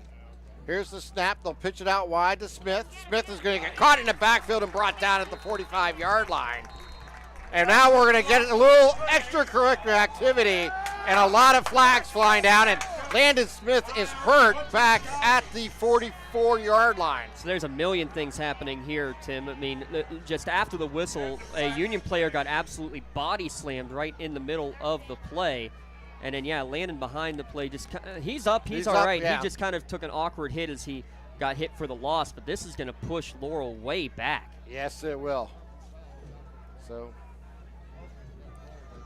4 penalties each coming into this drive, Tim, but this one. Yeah, I got a couple players just talking about their families with each other. Oh, is that what it is? Yeah, having a little extra discussion. Maybe got a little out of hand, but that happens. So right now it's a loss of 3 on Smith. All right, here comes the official call here. That's a dead ball foul. There are going to be 2 of them. Personal foul on both teams. Unsportsmanlike on Union. Yep. And then personal foul against Laurel. So unsportsmanlike against a Union player. And the difference between that too, Tim, is that if a player gets 2 unsportsmanlike, he can be ejected. And unsportsmanlike is technically worse than just a standard personal foul. And again, Coach Nee has both palms facing skyward of what's going on. I mean, I don't blame him. Yep. I mean, we're up here. We can't tell what was said down on the field. That's the only thing I could possibly imagine of what we're getting on sportsmanlike and then a personal foul back. But I mean, if you're Coach Nee or if you're a Scotties fan in the stands right now, you're saying, I just saw a guy in blue get body slammed right in the middle of the field. Yeah, well, needless to say, the penalties negate each other. Second down and 13 coming up here for Laurel with 6 minutes here to play in the first half. And again, both being dead ball fouls, so down does count. Second down and 13. But that was only the 12th play of the game offensively for Laurel. So Tisman in the pistol. He has Smith behind him. And we're going to have a timeout taken, I believe, here by Laurel. Yeah. Let's take a quick one as well here, Tim. And we'll take a timeout with Union leading Laurel 8-7. You're watching LCSportsNet.com, powered by LCAP. DNR Lawn Care can take care of all of your landscaping and grass cutting needs. They are fully insured, accept just about any payment method, and have nearly 20 years of experience in the lawn maintenance business. Call DNR Lawn Care today to schedule an estimate or send them a message on Facebook. DNR Lawn Care. Have your lawn done right. Whether you're hosting a big party, it's family dinner night, or you just need a place to go and watch the big game, the Crane Room Grill is the place to be. Need that something special for your upcoming event? Ask about the CR Brewing Company's custom brewing options to give your big day that personalized touch that your guests will never forget. Visit craneroom.com to see their full menu, or call in your takeout order now at 724-656-1553. The Crane Room Grill and CR Brewing Company, a winning combination. And welcome back. Second down and long here for the Spartans. Tinsman back to pass. He's in trouble. He's going to avoid one tackler throw and going to be picked off, or is incomplete. We have a flag down at the 45-yard line. Yeah, incomplete. I think it was Matt Stanley trying to dive in at the end. Yep. Mark Stanley, the first one with pressure. The ball was then deflected by a third Union Scotty defender. I believe that might have been Jamel Mitchell who got the deflection. But yes, a flag with all of that as well, as basically Tinsman was running for his life. Yeah. I'm not hearing you. And it will be holding against the offense. It'll mark it off 10 yards back to the 35-yard line. And it'll be third down. And let's see. It should be second still. 20. Right? Should be second down. Yes, should be second down. Excuse me, ladies and gentlemen. That'll be second down. Replay second down. So Tinsman takes the snap. He's back to pass. He's going to look. He's going to fire deep. Has a man open, and it's going to overshoot him. Falls incomplete, as the Union player actually had a better shot at making that play. That looked like Jonke on the defensive side making the play for the Scotties. Yeah, Dane Jonke in coverage on that play, as it was Carter Haney trying to go deep, but we've seen both times defenders are not getting beat deep, Tim. They're not being fooled. They're keeping the eyes in the backfield, and they're not letting these receivers get too far past them. And now it's going to be third and really long. Third down and third and 22. 22, okay. And Tinsman in the pistol with Smith behind him. Smith now will line up to the right side of Tinsman. Takes the snap, he rolls right side. He's looking downfield, he'll fire on the move, and he'll fall incomplete. His intended receiver was Colin Bartley. And I'll bring up fourth down, and punting situation coming up here for the Spartans. 3 and out, and 3 and a long, long way to go. How about Spartans are 0 for 4 on third down. Scotties now 1 of 4, but that long, sustained drive. It's the Union defense that's been the most impressive here so far tonight, Tim. I've been very impressed with how these Scotty defenders have really shut down this. They really have. They've done a terrific job. And it's interesting that Laurel has not really tried to get the ball to Landon Smith much here in the first half. 3 carries for 1 yard. 25 total yards of offense right now. And Tinsman's going to punt the ball away. Gunn back to receive. He's going to let it bounce. He'll go inside the 20 and roll inside the 15 down to the 11-yard line. Yeah, he touched it first at the 14. Tried to get a little extra yardage on the punt, but it'll be, again, tough field position to start for the Scotties. They started every drive, Tim, inside the 20-yard line by my count. So when you look at this, special teams has been the story of the game here, as we had the muff punt for the touchdown for Laurel, and then we had the fake punt by Union to keep a drive alive that went all the way down for the touchdown, capped when Mike Gunn went in the end zone to give Laurel the lead after the 2-pointer. So Union on first down and 10. Back to the same formation with 2 blockers right behind center. And it is Thomas going to go up the middle, and he'll get back to the 14-yard line. Brady Cooper. Yeah, he was the first one in there, was Cooper, and stopped on the stop. In his tracks. And second down and 10 coming up here for Union. Second down. Maybe lost a yard on that one. Yeah, it looks like, I'm looking at the yard marker, that's exactly what they're going to say. Let's call it second down and 11. 8-7 Union with the lead here, though, Tim. But see if they can get another long drive. This second and 11 will be a big play to determine that on this drive. Braylon Thomas led him downfield on a long drive last time. He takes the snap. He's back to pass. He's looking over. He's going to complete it. Gets it out to Fisher. And Fisher will be tackled immediately down close to the 20-yard line. We'll bring up third down and manageable coming up here for Union. Exactly what they're looking for on second down and long. They'll bring up third down about 5 coming up here for the Scotties. Yeah, you pick up basically half of it. You got 6 when you needed 11, and I mean that was a dangerous spot because a high catch and he's exposed on the ribs, and he took a shot there at Fisher. A little slow to get up, but senior's not going to be taken out of this game. That's a tough boy right there. So Braylon Thomas gets the play in from Coach Nee. Under 10 on the play clock as they break huddle here, Tim. 3 receivers set, and it looks like Thomas will be underneath center. Now he'll back off into the shotgun, and they're going to take a timeout here to prevent the penalty. And we'll keep it right here as 8-7's our score with 3:31 remaining here in the first half. And it'll be interesting what Coach Nee comes up with here. Obviously, they've been featuring Brandon Thomas, but they've been able to throw the ball a little bit, James, as they've found Fisher a couple different times and Booker. So it'll be interesting to see exactly what they choose here.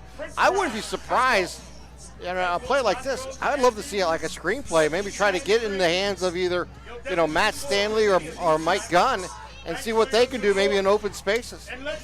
And, I mean, that's basically what they got on a 15, 16-yard completion to Mike Gunn earlier coming out of the backfield, where it was a play where Braylon Thomas had to break the pocket and kind of extend the play. I think the same thing. I think you give your quarterback a run pass option, maybe move the pocket a little bit, and see what you got, because there have been some big pockets in that linebacker area for Union to exploit in the passing game.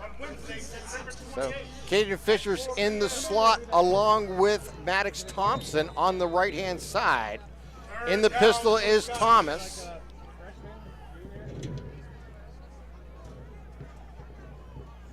Thomas takes the snap. He's going to keep it. He's going to run with it. He's going to move outside, and he's going to keep it, turns the corner, picks up the first down as he gets close to the sticks. I think he got it. He's got it. Yes. So another third down conversion, and that play looked like it's designed inside, and he just kind of got held up, was patient though, bounced off of one man, might have been his own man actually, but with that happening, the defense collapses inside. It opened up the outside for him to run. He needed 5, and he got 6. So brings first down and 10, 3:22 remaining here in the first half. 3 receivers will be out to the right. Incredibly enough, I mean, Union is the team that is using up all the clock. I would have thought this would have been the complete opposite game script. Matt Stanley in the backfield along with Thomas. Takes a low snap, he'll roll out. Thomas with the ball, he's in trouble, and he's going to be brought down as making that play was Carter Haney. That's a loss of 5 or maybe even 6. Haney just getting right there. You broke through 2 blocks to get to the quarterback for a loss. Yeah, he just seen the opening, went right at the quarterback, and Thomas never had a chance to make the play. Second down coming up here.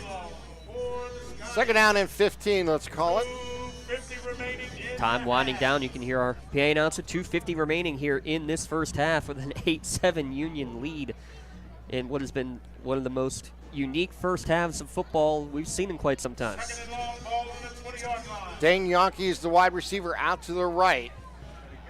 Mark Stanley goes in motion from left to right, and it's going to be Thomas on the keeper. He goes left side, and he's going to pick up a couple up to about the 23-yard line. And I think we're going to see Laurel take a Pontius Insurance timeout. Let's give a shout-out to them real quick again, our friends at Pontius Insurance. Call their local staff, because best rates and customer service you'll get by calling your local agent at Pontius Insurance. Get a quote for home, auto, business, or life insurance. score update, and we apologize. Technical difficulties going on. A power outage, it sounds like, with internet coverage over at Bob Ludge Stadium. So they're trying to get that back on. If you've turned over to our game, we thank you for doing that here at lcsportsnet.com. Beaver Falls leads Neshannock 6-0 at the end of the first quarter in that one. 2:24 remaining here in the first half. Union facing a 3rd down and 13 from their own 22 as they lead by 1. Coming up at the half, we'll have our halftime shows for both the Spartans and Scotty bands, and we'll of course have our Trib Live High School Sports Network halftime show going on as well. 3 receivers out to the right. Thomas in the backfield and Stanley to his right in the backfield. That is Mark Stanley. Now he'll line up on the wing.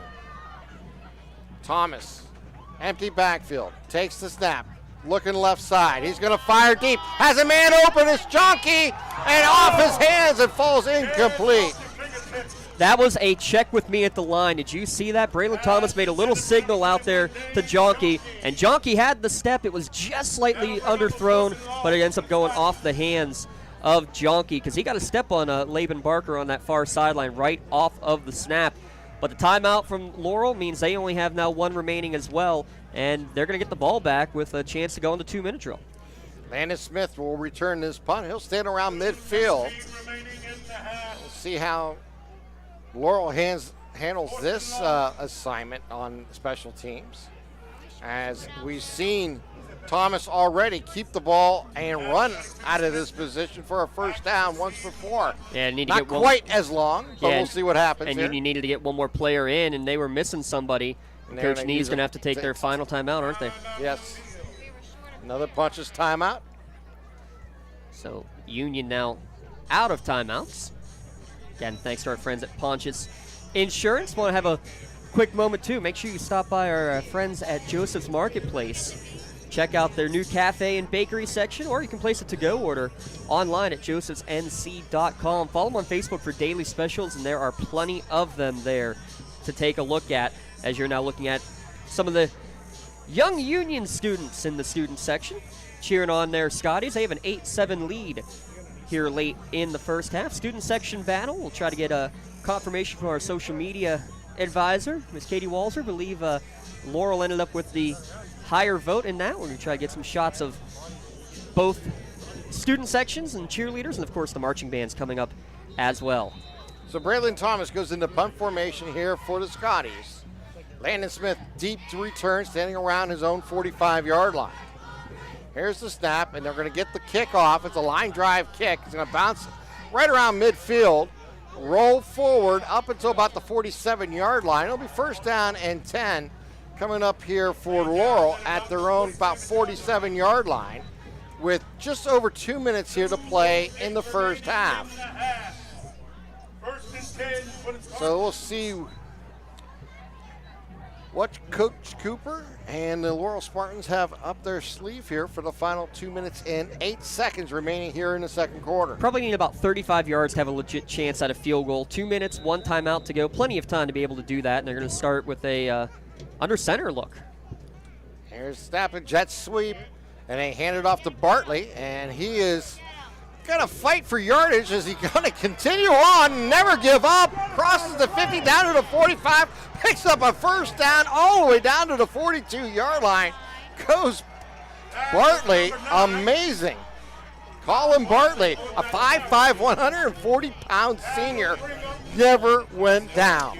Can you say play of the game nominee right there? Dragging tacklers, 140 pounds. He's a wrestler, folks, and he just showed it there. Legs kept on driving.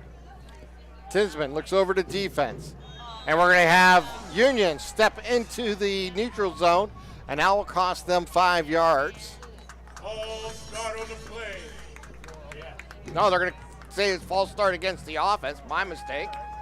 And that will move it back to the 47-yard line and bring up first down and 15 here for Laurel. First down.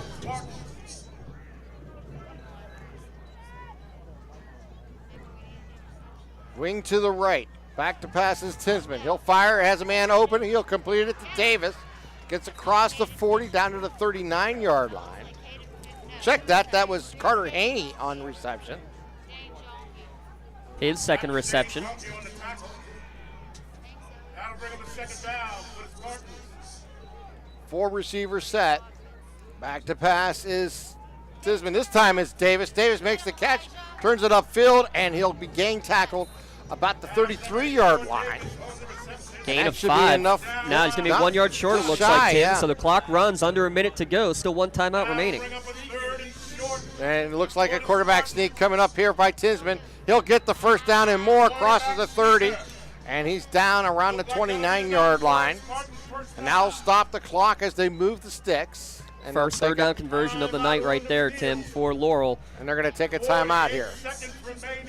So now both teams are out of timeouts, correct? That is correct. Both teams out of timeouts, 48 seconds left. Your ball's on the 29-yard line of Union.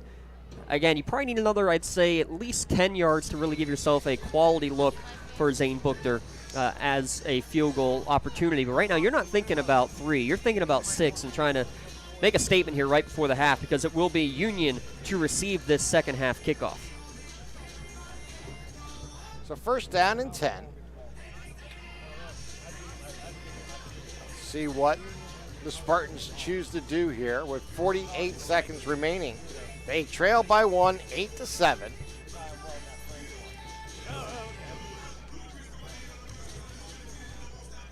As they break the huddle from the sidelines. Smith will be in the backfield along with Tinsman, the quarterback.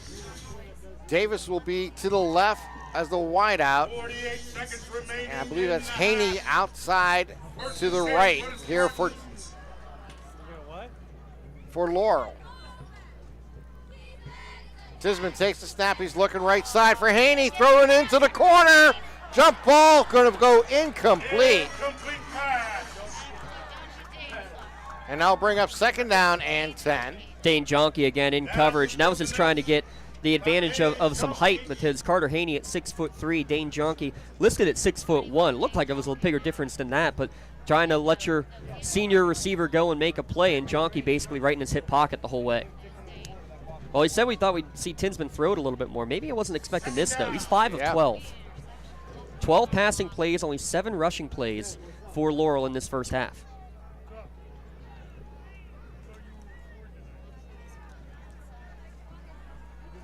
Here's the snap. Handoff goes to Smith. Smith outside, turns the corner. Going to get the first down and more as he's down inside the 20-yard line, down to about the 18. So Landon Smith on a quick move. Gain of 12, and they'll get up to the clock. They'll spike the ball here on first down to stop the clock with 32 seconds remaining. So good job to get up there. The clock stops momentarily on the first down, then it winds again, and they maybe lost 3 seconds before they snapped that ball. So they'll get the play in from the sidelines. They only had 1 first down this entire first half until this 2-minute drill drive, Tim, and now 3 of them. They're in the red zone, and a chance to. Bartley and Davis are the receivers out to the left, Haney to the right. Tinsman back to pass. He's looking down the middle. He's in trouble. He'll fire to the sidelines. Falls incomplete. Looking for Haney on the corner. And he'll bring up third down and 10. We're down to 27 seconds remaining. Yeah, Fisher beat his man, got into the backfield quickly, but a smart play by Tinsman. It's a throwaway is basically what it is. He never even looked that way. He knew there was a receiver there, and he basically threw it right into the tuba player's bell. Just threw it high that no one was going to catch it, but a receiver right there because he knew what route his guy was running. 3 receivers to the left side now. 1 to the right. Tinsman back to pass. He's looking to the short side of the field. He's in trouble. He gets the ball off. It's going to be picked off. It's going to go down the sideline here.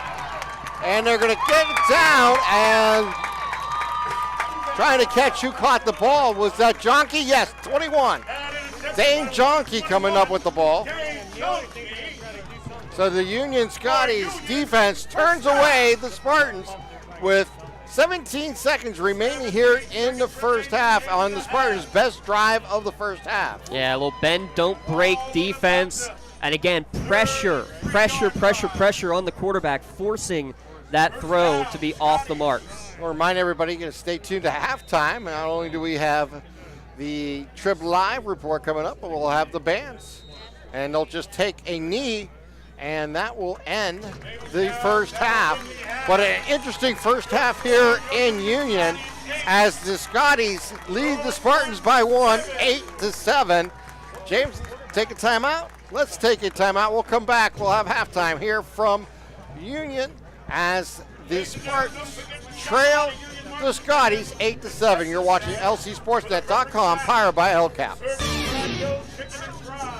It's the Week 4 edition of the Halftime Show on the Trib Live High School Sports Network. Don Rebel, Chris Harlan alongside. Very timely subject. Last week, our Trib HSSN Team of the Week was the McKeesport Tigers.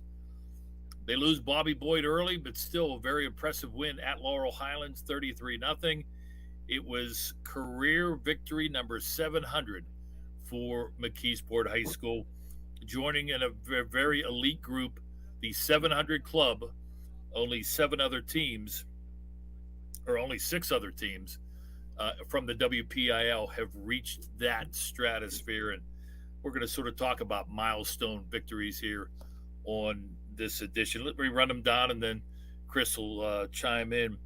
McKeesport at 700, Greensburg-Salem at 708, Clairton at 710, Washington at 727 is 4th on the list, Newcastle 3 at 755, Aliquippa 759, and number 1 from the WPIAL, Jeanette at 768. Although with the Quips the way they're playing, that could change quickly.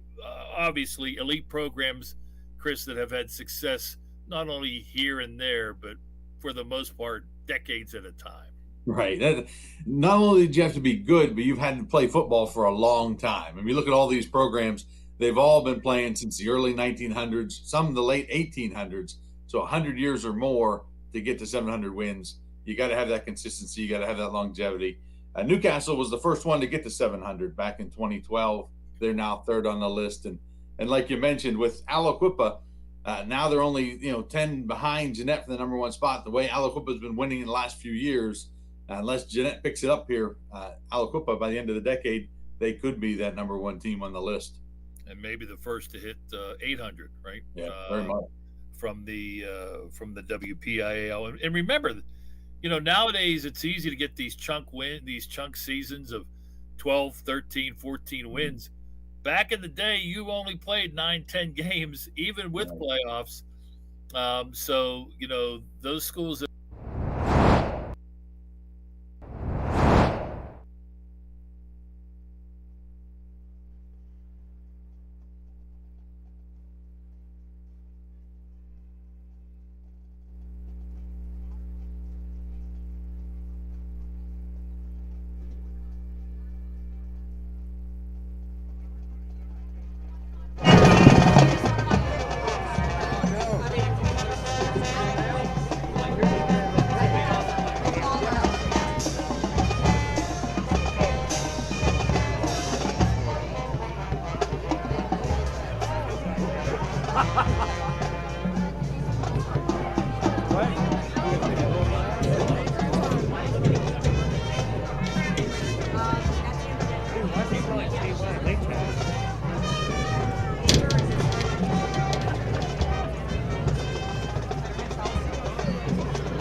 song, Uptown Funk.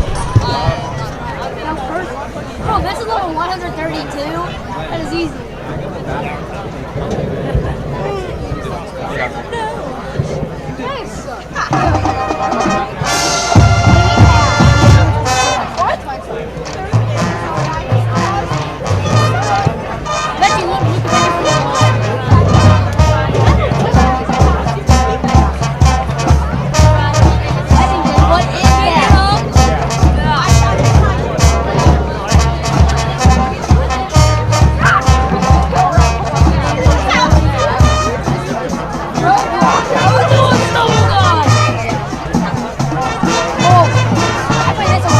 Give me it. Come on, I'll take the deal, but you have to do this.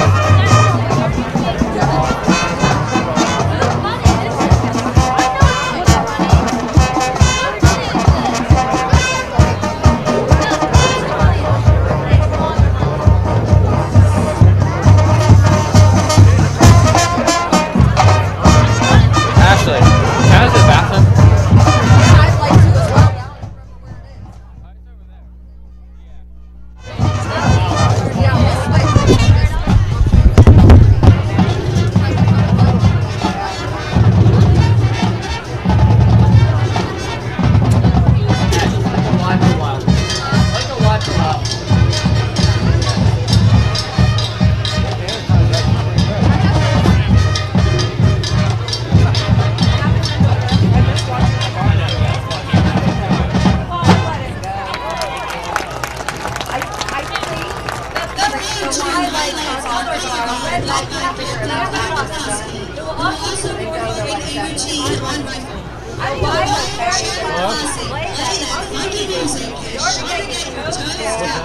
I'm hoping that the camera ends up do that for me.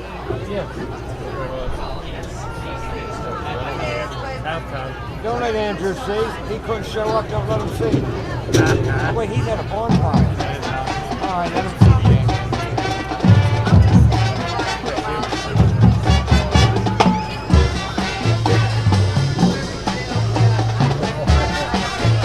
What? Union 87.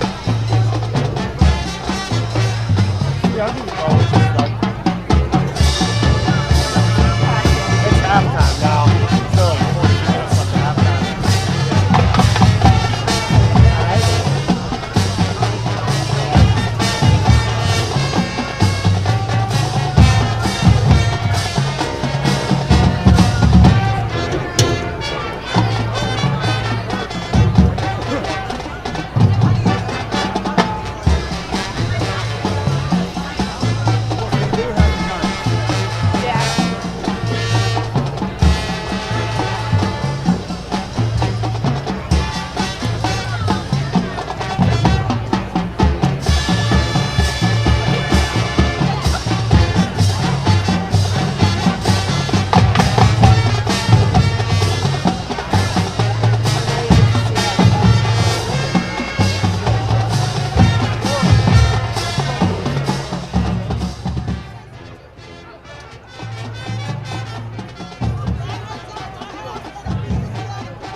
Army of one. Okay, my daughter. The Army of one, right? And she's got her guns. We're doing it back before really the 80s. It's even more impressive what they were able to do. Back when there were no state playoffs, it ended here too. Now you see teams run 15, maybe 16 wins if they go to the state championship and go undefeated. So who are the teams knocking on the door next for the 700 club? Probably won't happen this year. Beaver Falls right now has 688. These are numbers coming into week 4 of the season. Rochester is at 682, Monessen at 674, and Beaver at 661. So over the next year or 2 or 3, we'll be talking about these teams joining that great list that McKeesport was able to join last week.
Two. It's not this one. It's the very next one.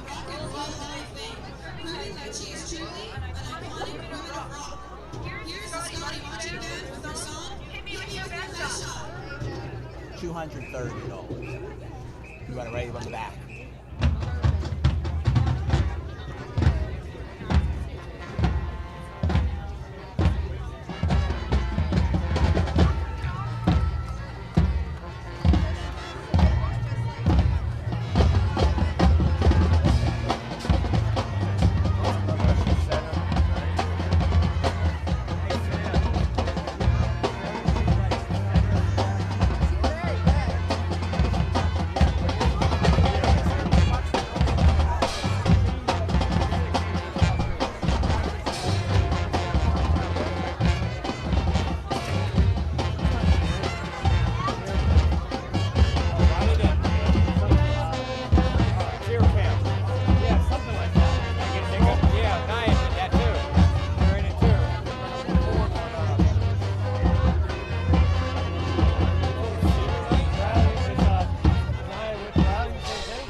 I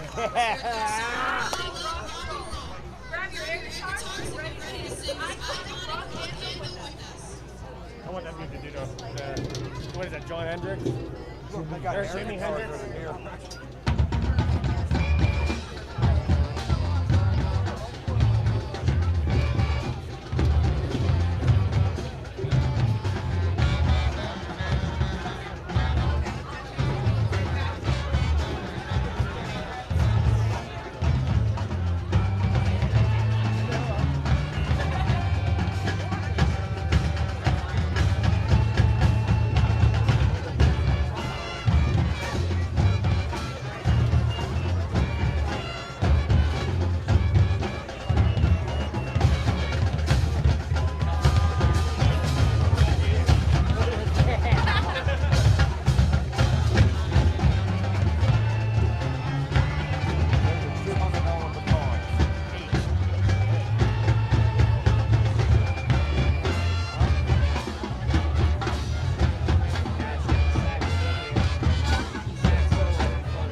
As far as other standout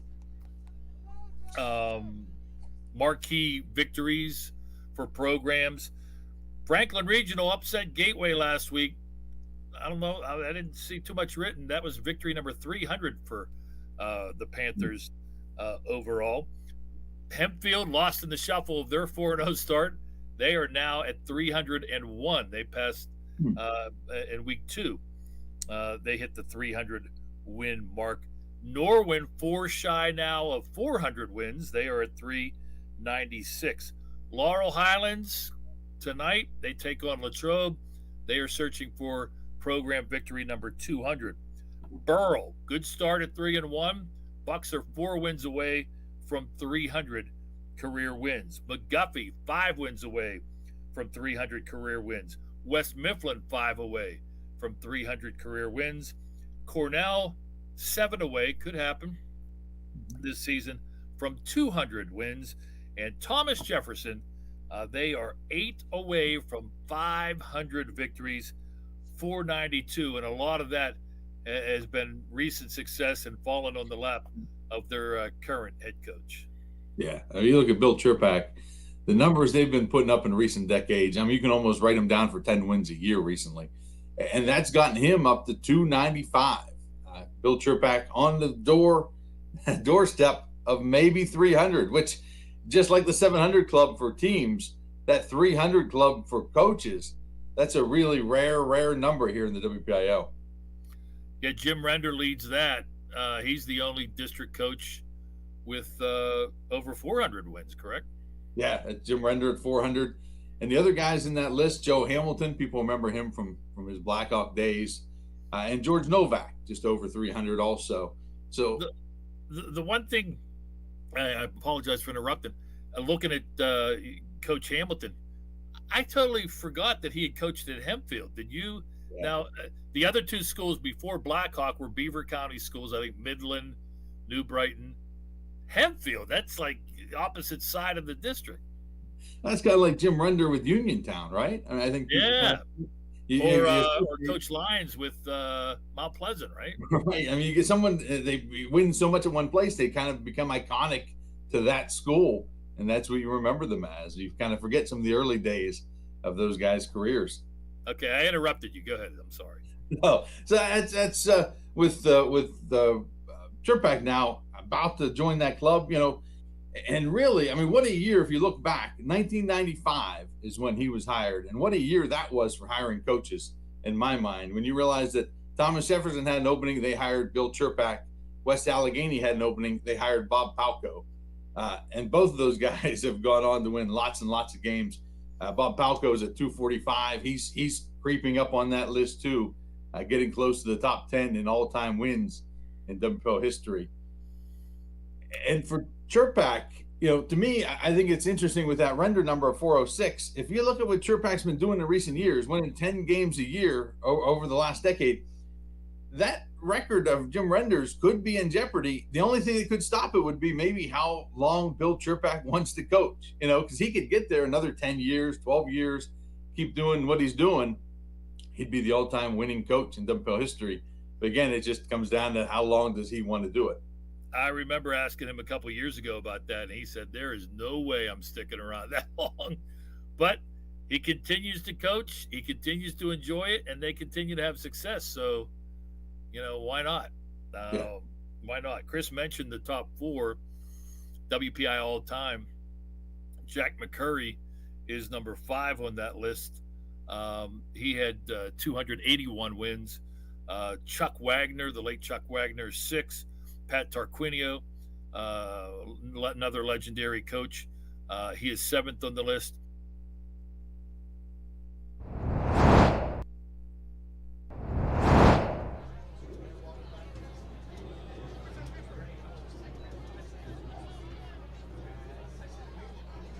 Laurel, 8-7. The Scotties will get the ball first here to start the second half as Zane Booker would put the ball on the tee for Laurel at the 40-yard line, and he'll kick off right to left on your devices here tonight. Glad to have you aboard here on lcsportsnet.com. Powered by LCOP. Here's the kick, and it is going to be fielded at the 10-yard line. And they bring it up across the 20 to the 25, down to the Mike Gunn on the return to about the 32-yard line.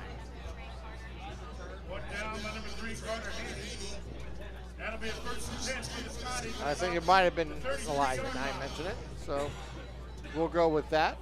It is 1st and 10 here for the Scotties. We'll have Braylon Thomas at quarterback, Mike Gunn and Mark Stanley in the backfield. Matt Stanley, Maddox Thompson, Elijah Booker, Dane Jonke, and Caden Fisher will be rotating at wideout. We'll bring 2 in motion. That is Stanley and Fisher. Here's the snap, and it will be Thomas on the keeper, and Thomas is going to get caught and brought down, and we got a flag, and we're going to get a face mask, it looked like, against Laurel.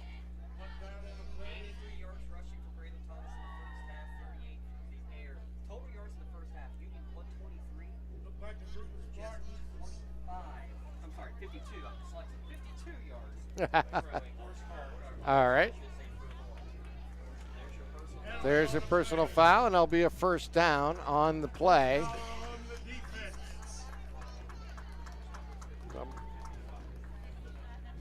And they'll move the ball all the way out to the 44-yard line. Be first down and 10 coming up here for for Union against Laurel. Up front for Laurel is Mitchell, Brown, Bennett, McCurdy, and Thomas here. So Thomas takes the snap. He'll keep. Looking left side, turns the corner, has room to the 50. Moves outside to the 48-yard line, and will be stand up there. We'll see where they mark him down. Looks like around the 49-yard line. It'll be first. Nice first down carry there by Thomas.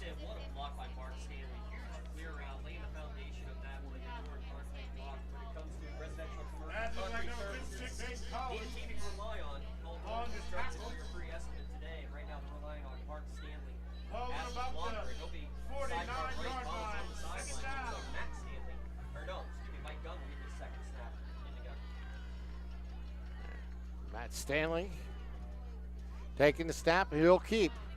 And he'll go forward and slip to the left side, but now down. I'm not sure he gained much on the play. And they'll bring up third down and about 3 coming up here for Union.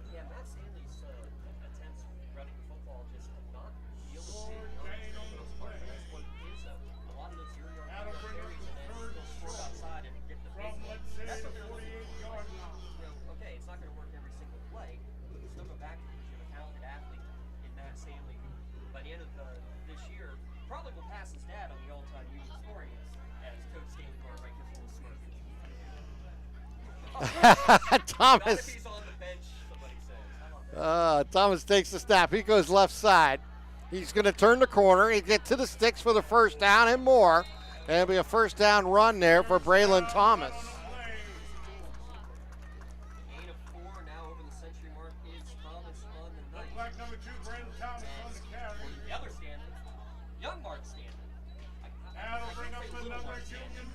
Yeah, that might be a little misnomer, huh?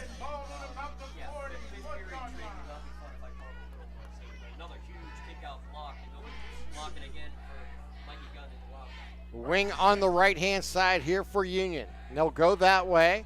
It is Mike Gunn with the ball. And he'll get tackled in the backfield. Nice solo tackle by Colin Bartley, the senior 5'5", 140-pounder for Laurel.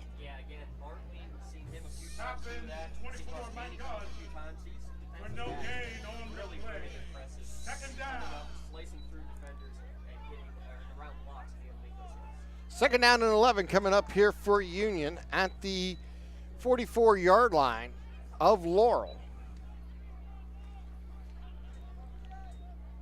Wing to the left side now. And Maddox Thompson is the wide out to the right. Back to pass is Thompson. He'll throw over the middle. Completes it to Yonke to the 30, down to the 27-yard line. Dane Jonke comes through, the junior 6'1", 170-pounder on that reception here for the Scotties. But again, that's all because it's the same look on all those runs. It's just it looks like those sweet ball runs. But this time the tight receiver Jonke at about the 28-yard line. First and 10. So first down and 10 coming up here for Union. Braylon Thomas looks over to defense. He has a wing to his left. He'll follow Stanley, cut back right side, and get tied up around the 30, dive forward to about the 29-yard line. Get back. Down on the backside of the play for Laurel, shaking up the quarterback make his way back up. Number 9, number 6. Tell you what, Thomas is holding the ball like a loaf of bread there, Tim. Lucky he didn't have it poked away. Lost the ball on the play. And partly, respectively. So about second down and 11 coming up here for Union. Bring it up with second and long for Union. Ball at the 29-yard line. 8th play of the drive already, though, Tim, on this opening drive. 7:45 remaining in the third quarter. And they are milking this clock for all it's worth. So we got Mark Stanley and Gunn in the backfield. Gunn with the ball. He'll go up the middle, and he's going to get maybe a yard there. He run into a host of Spartans there waiting for him. Yeah, maybe a gain of 1 on that one for Gunn. That timing was all messed up on the play because the snap was off to his right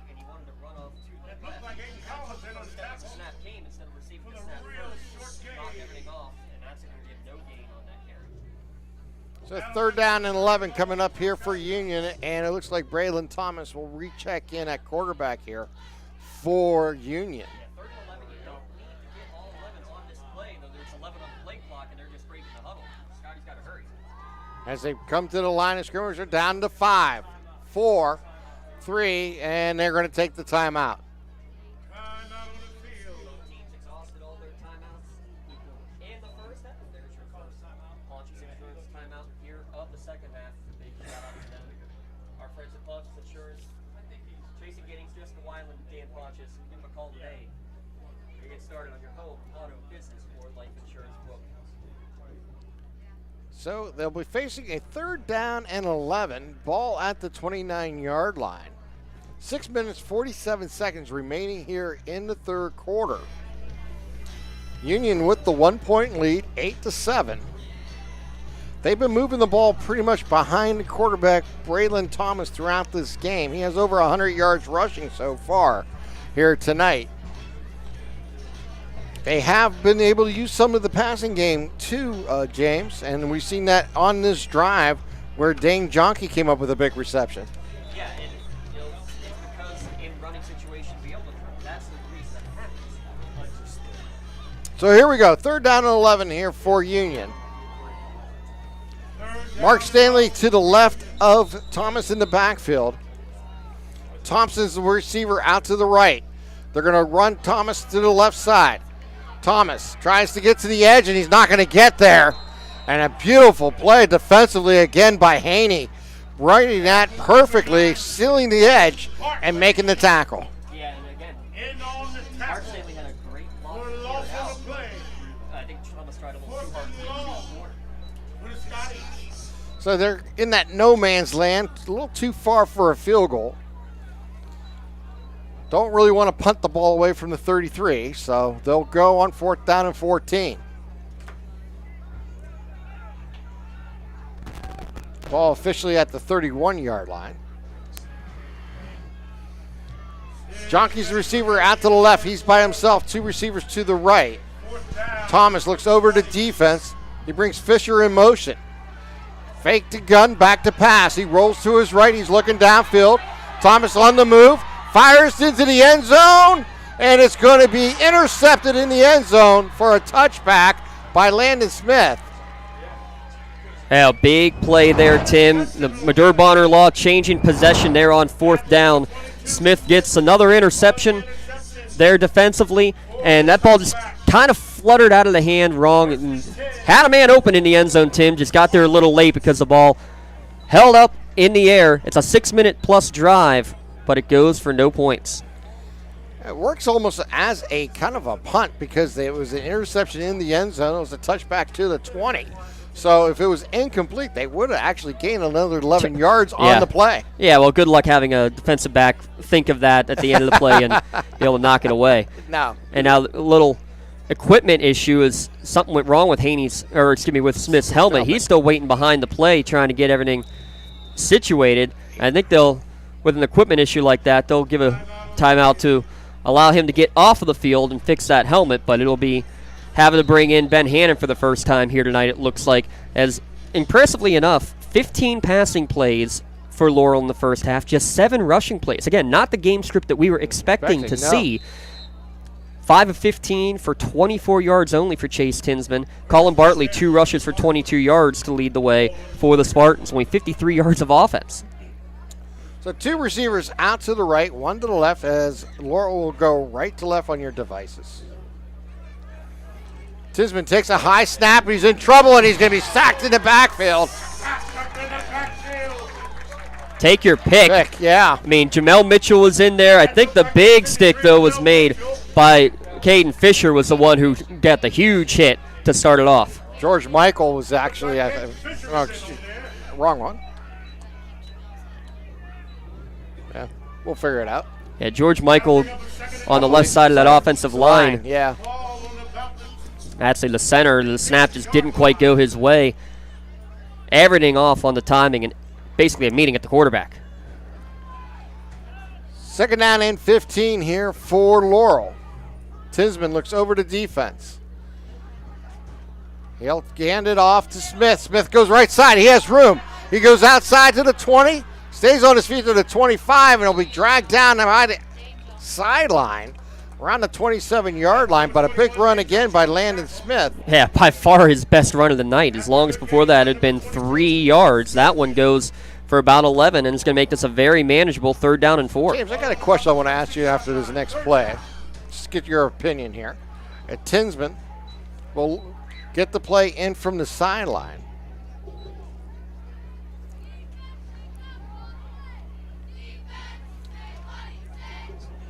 Lucas Davis is the receiver out to the left. They'll bring one in motion. Pitch out to Smith. We'll turn the corner, and he'll go down right at the 25-yard line. He'll get back to the line of scrimmage. That's about it. That's because Grayson Blakely came all the way up from the safety position. The edge was sealed by Caden Fisher, and the safety Blakely comes flying up like a madman to make the hit for no gain. And with that, again, the runner Smith kind of had to cut it upfield a little bit earlier than he wanted on that pitch because the edge was sealed by the outside linebacker. So 4th down coming up, and Laurel will punt the ball away. But again, both these punters are quarterbacks. And they get the kickoff. Guns deep. He's going to call for a fair catch and gets it at the 38-yard line. And it'll be 1st down and 10 coming up here for Union at the 38-yard line. What I wanted to ask you is, as we knew coming into this game, Laurel had the bye last week. Kind of a rusty type game for them a little bit. It seems to be kind of unsynced for them at times. That's always a debate, rest versus rust. And just, a lot of things haven't been in sync, but I'll put as just as much emphasis on the Union defensive side as I will on Laurel's offensive struggles, because Union has not allowed anything. I would even say both sides of the ball for Laurel has struggled at different times. And I don't know if it's just because of a different rhythm of having that 2-week span. And, Union has been in their normal routine for the last 2 weeks. Now confusion on 1st and 10. Will they get this play clock off in time? 3 seconds, 2, and they're going to call a timeout. That's when you don't want to have to waste your second Punch Insurance timeout, and Coach Nee visibly frustrated up there as the second timeout has to be called by the Scotties. Tell you what, Tim, let's step aside real quick and catch up on a break. You're watching LCSportsNet.com, powered by LCAP. Don't get left out to dry. Call the Penn Ohio Bottled Water Company for the fastest and most efficient bottled water delivery service in the area. Penn Ohio offers bottled water ranging from 16.9-ounce bottles to 5-gallon jugs. Perfect for your next event or office water cooler system. Also, don't forget to ask about their custom labeling options. Visit PennOhioBottledWater.com for more information and to get a quote on their delivery services. Whether it's at home, in the office, or on the sidelines, Penn Ohio has you covered.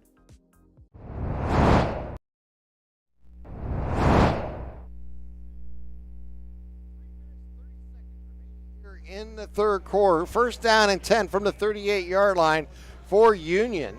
They lead this game by 1.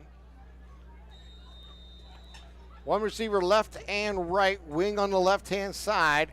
Underneath center is Thomas. Thomas will hand it off to Stanley. Stanley bounces outside, has room to the 40, to the 45, outside to the 50, and down. A big run by Mark Stanley for the Union Scotties. Yeah, give him a gain of 13, and that's why Stanley has about a 13 yards per carry average. 13 yards on that one. Because the big man, you want to you got to hit him low. You bounce off one guy, and he's going to go out and use those deceptive speed that you see from a guy. He has a low center of gravity. You're not going to bring him down up high. Yeah, 6'2", 250. We said it a few times, but it bears repeating. Only his 3rd carry of the night, but a big one there to get the 1st down. So Thomas looks over to defense. They'll send 2 receivers out to his left to his right. 2 wings on the left-hand side will now move to the right.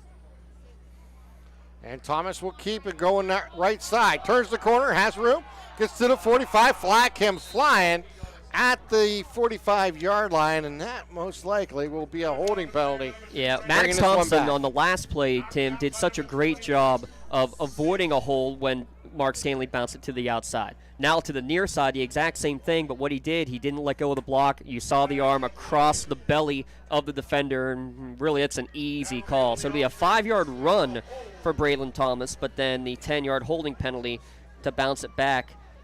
It'll be First down and 15 here late in this third quarter. Down to 2:45 remaining. What a quick game it has been because, well, we've had, 7 pass attempts from Union, 15 from Laurel. It's just deceptive just of how quickly this game is going.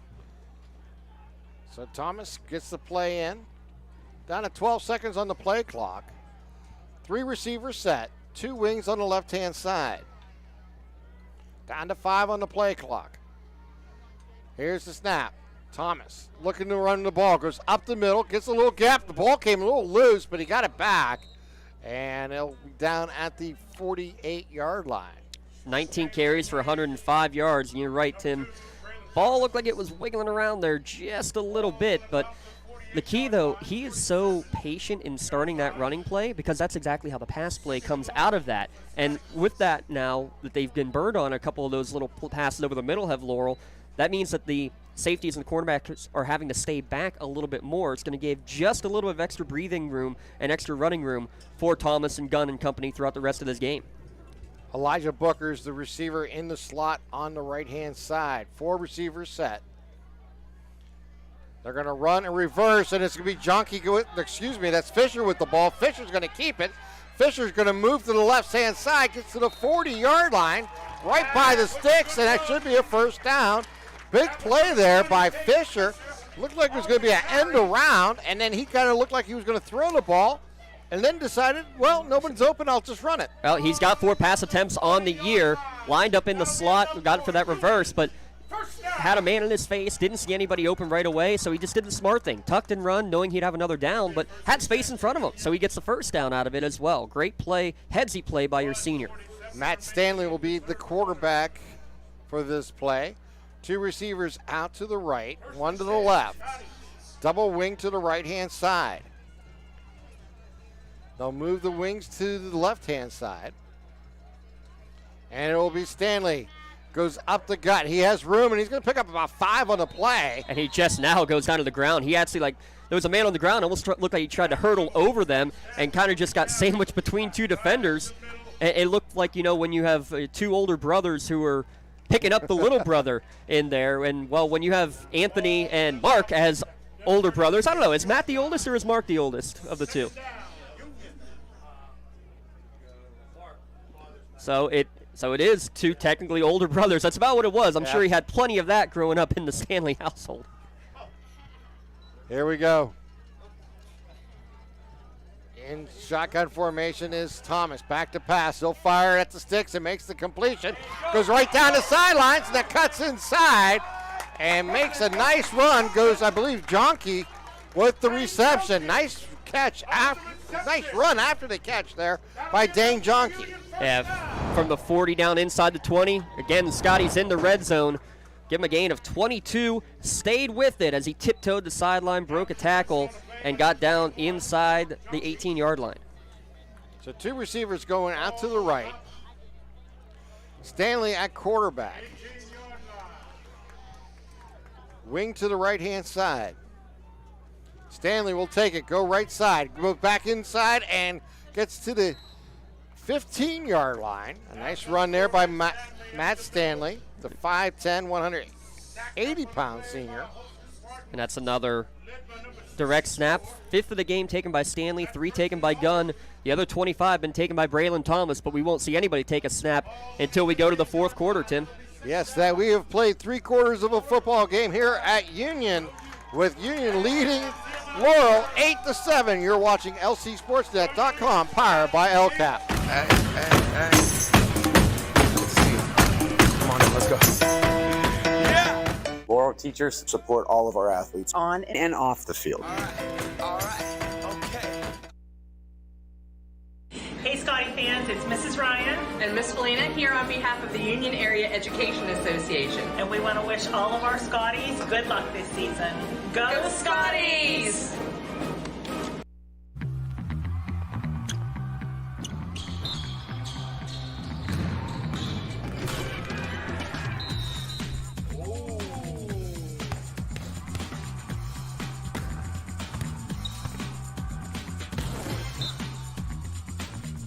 That was awesome.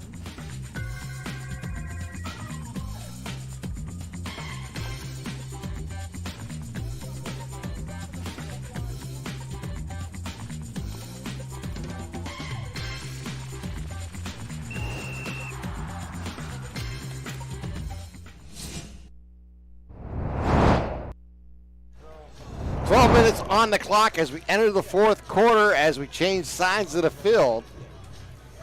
Union will now go right to left on your devices here. 3 receivers set, empty backfield here for Thomas. Thomas going to look like throw into the end zone, touchdown! As he finds Elijah Booker all by himself, cutting inside and puts it into the end zone for the touchdown. 15-yard touchdown, the second time that Booker is hooked up with Braylon Thomas on an aerial attack in the first play of the fourth quarter. Union extends their advantage, and this is a huge two-point conversion because if they convert it, Tim, they're up 14-7 right now. They convert it, it's a two-possession game. It is. Big opportunity here for Union. Let's see what Coach D comes up with here. Booker and Jonke will be the receivers out to the right. Thompson's the receiver out to the left. Thomas will take the snap in shotgun. He'll fake to gun. He's looking left side. He's going to roll that way. He has room to the corner, and he dives with a pylon. Good! Braylon Thomas for the second time rolls out and gets to the pylon for the two-pointer. And now Union takes a 16-7 lead here at Union. We're going to take a timeout as we'll come back with the kickoff. You're watching LCSportsNet.com, powered by LCAP. For 20 years, Melee Chiropractic has treated athletes of all ages to help them get safely back to the top of their game. Melee Chiropractic has 3 full-time doctors in their office, and all 3 are former area athletes who have had to battle injuries throughout their careers. They want to help you get safely back on your feet. But more importantly, help stop the injuries before they happen. Prehab before you rehab. Attention all high school student athletes. During your sports season, a $25 visit to the Melee Chiropractic office includes an adjustment and or all therapies necessary. From the athletes of tomorrow to the weekend warriors and everything in between. Let Melee Chiropractic keep you in the game. In workers' compensation, my clients are oftentimes not receiving their wage loss. They're not receiving their medical expenses. LGKG, they come to us so that we can put them in a position to pay their bills. If we're keeping our promises, our clients are getting the justice they deserve. Mark Stanley tees the ball up at the 40-yard line, puts his foot in it, and it's going to be fielded at the 20. Smith with the ball, goes left side, has room to the 40. Smith to the 20. Smith down to the 40 and down to the 35-yard line. Landon Smith with a huge return here for the Spartans. Huge return is right. That's about a 40, 50-yard return. There's your special teams play of the game so far. And starting, we'll mark it down, it looks like at the 33-yard line. So great field position coming up to start this fourth quarter for Laurel, and they're in desperate need of a score pretty quickly, Tim. They have not scored on offense yet tonight. Yeah, let's see if they can get Smith more involved in the offense. He has always been kind of a spark plug. 5 carries, 12 yards, Tim. That's shocking when you think about it. Smith with the ball, goes up the middle, has room to the 20, to the 15, to the 5, and down right before the goal line at the 1. Landon Smith with a huge run up the gut. Well, I think they heard you, Tim. Yes, they did. The 5'8", 150-pound senior spark plug here for the Spartans. That's a great way to put it, the senior spark plug. And a quarterback keep goes in by Tinson for the touchdown. And then quickly, Laurel's on the scoreboard with 11:33. So we've seen 2 touchdowns in less than 30 seconds, and 22 seconds for these two teams. So touchdown run for Tinsman, his 6th touchdown run of the season, and most of them have been on that quarterback sneak. Zane Booker's in for the point after. So the Art Cunningham point after coming your way. And we will be taking another timeout after this play here, just to let everybody know along the lines. Zane Booker, the right footer, waits for the snap. The hold, the kick is up, and it is good. So Laurel answers right back to cut the lead to 16-14. You're watching LCSportsNet.com, powered by LCAP. Joseph's Marketplace is Newcastle's favorite family-owned hometown grocery store and coffee shop. Fresh meats and produce, full-line deli, homemade foods, and much more. Joseph's Marketplace has hot foods prepared every day. They also have Newcastle favorites like grape leaves, hummus, and wedding soup available daily. Follow Joseph's Marketplace on Facebook and Instagram for daily updates or stop in to see what's cooking each day. Come hang out at the brand new cafe and bakery, full of great coffee, drinks, sandwiches, snacks, sweets, and free Wi-Fi. In a rush? Go to josephsnc.com and place your cafe order online. Joseph's Marketplace, family owned and operated since 1915. So the Spartans will tee the ball up at the 40-yard line. We can wrap up that drive as the Landon Smith drive as he returned it a kickoff inside the 35, took the handoff down to the 1, and it was capped off by a Chase Tisman quarterback sneak into the end zone. And there's your Joseph's Marketplace drive summary right away. 22 seconds after an 8-play, 62-yard drive. And a kickoff is going to go out of bounds around the 5-yard line on the far side. So now, if you're Union, do you take the ball at the 35-yard line, or do you make them re-kick it? I think I'd take it at the 35, just the way my offense has been controlling the offensive line and running the ball tonight.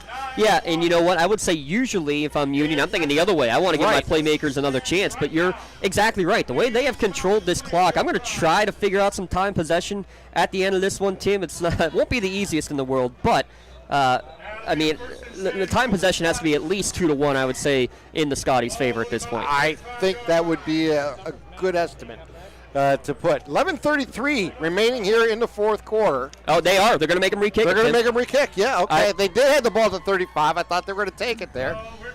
So we're going to send Booker and Gunn back to see if they can have a big return here. And they'll kick it off from the 35-yard line instead of the 40.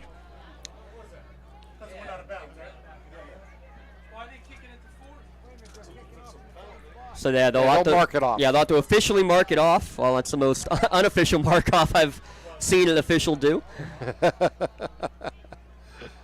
Once he had the ball in his hand, he marked it back to the 35 and hands it to Booker. He'll tee it up at the 35-yard line. So 16-14. The difference in this game has been 2-point conversions so far for the Scotties, both on run-ins from Braylon Thomas, but lots of time left early fourth quarter. Here's the kick. This one goes down the middle, and Gunn's going to field it at the 20. Gunn with to the 30 outside, and he's going to stretch forward to about the 34-yard line. And now will be first down and 10 coming up here for Union. Yeah, Braden Lewis. Good job of controlling and holding on at the last second, really, to Gunn. And how about, he's a baseball player. Plays center field. He looked like the shortstop there, the way he took that one on the shortstop. He handled it well. So Maddox Thompson is the receiver out wide to the right. They have three going that way, one to the left. Thompson back to pass, looking for Jonke. Now he's going to move around, looking for some help. He's going to fire down the middle. He completes it and gets it to Caden Fisher for the completion. Somehow, some way, just keep the play alive. It's about what Braylon Thomas has done time and time again tonight. So second down and 2 coming up here for Union. On the 8-yard completion to Fisher. 3 catches on the night for Fisher. He had 3 all year coming into tonight's game. So Thomas looks over to defense. He has one receiver out to the right, a wing to his left. Mark Stanley in the backfield to his left. They'll go short side of the field. Thomas cuts back inside, and he's going to be knocked down at the 40 for a loss of 1. And bring up about a third down and 3 coming up here for Union. A loss of 1 on the 20th carry of the night for Braylon Thomas. So Mike Gunn will check back in, along with Braylon Thomas getting the play from the sidelines. Most important play of the night. You can not put that much more lightly for this Union offense. So far on third down, they are 3 of 8. Third down and 3 coming here. So Thomas looks over to defense. They'll send the two wings in motion from left to right. They'll go the right side with Thomas. Turns the corner, has room, gets across the 40, up to about the 43. The pile's going to still drive forward.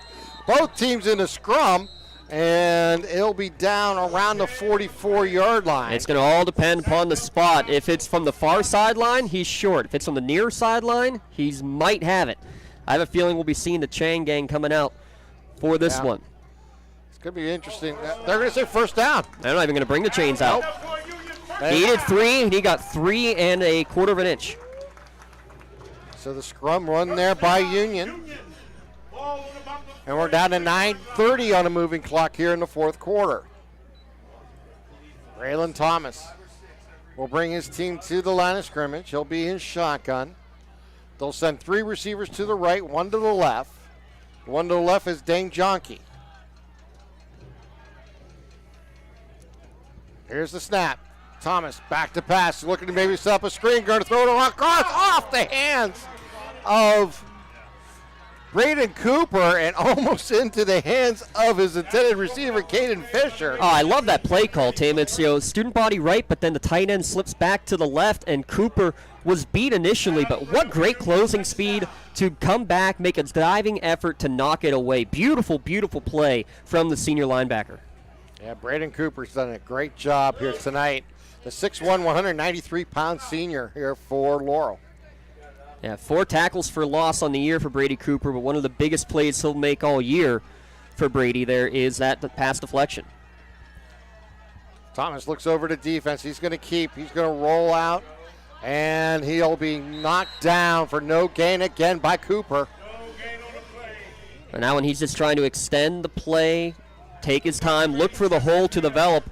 But on that one, it just never did. There's no gap to happen. We're down to 8 minutes and 40 seconds on a moving clock on 3rd down and 10 coming up here for the Scotties. The ball at the 43-yard line. Elijah Booker checks in, and Mark Stanley checks out here for Union. Booker will be the wide receiver at the left. In the slot will be Jonke. Now we'll reverse that as Booker will be in the slot. Hand off, fake the gun, and back to pass is Thomas. The flag's down. He fires across and falls incomplete for his intended receiver in Caden Fisher. But I think we're going to have a holding penalty back in the pocket.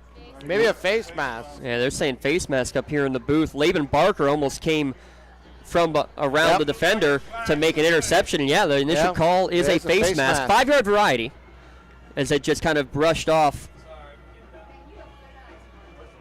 the face. Oh, personal foul, never mind. Yeah. Wow. So no automatic first down, but that will be enough for it. It should be another 10 yards marked off. But they're going to do it from the spot. Okay. Yeah, so it should be, it's 15 yards on a face mask penalty that can go from the previous spot. Yeah, so it will be a first down then. Yep. All right. Put the ball at the 42-yard line of the Spartans with 8 minutes here to play. So a huge first down on a penalty here for Union against this Laurel Spartans team. That's huge. Thomas will take the snap. No, take that as Stanley. Stanley brings it across the 40 up to the 38-yard line. Gains about 4 on the play. But most importantly for Union, tick, tick, tick, tick, tick. Down to 7:30 remaining in this fourth quarter. A 2-point advantage for the Scotties. And that has been their MO tonight. Long drives, chewing up the clock, and really putting this Laurel defense on the field for a long time here tonight. Laurel hasn't been helping themselves out too much. 9 penalties now in the evening. Stanley in the backfield along with Thomas. They'll bring 2 wings in motion, and now we're going to have a flag. As soon as I say that. Yep. Only the 6th penalty against Union. 6 penalties for 40 yards. On the other side, well, double that. 8 penalties for 80 yards against the Spartans. We're going to have an illegal shift against the offense. It'll cost them 5.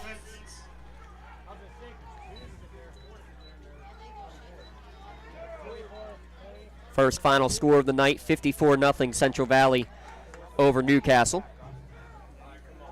And I'll put the ball back at the 44-yard line. It'll be second down and 12 coming up here for Union. As we're down to 7 minutes on a moving clock.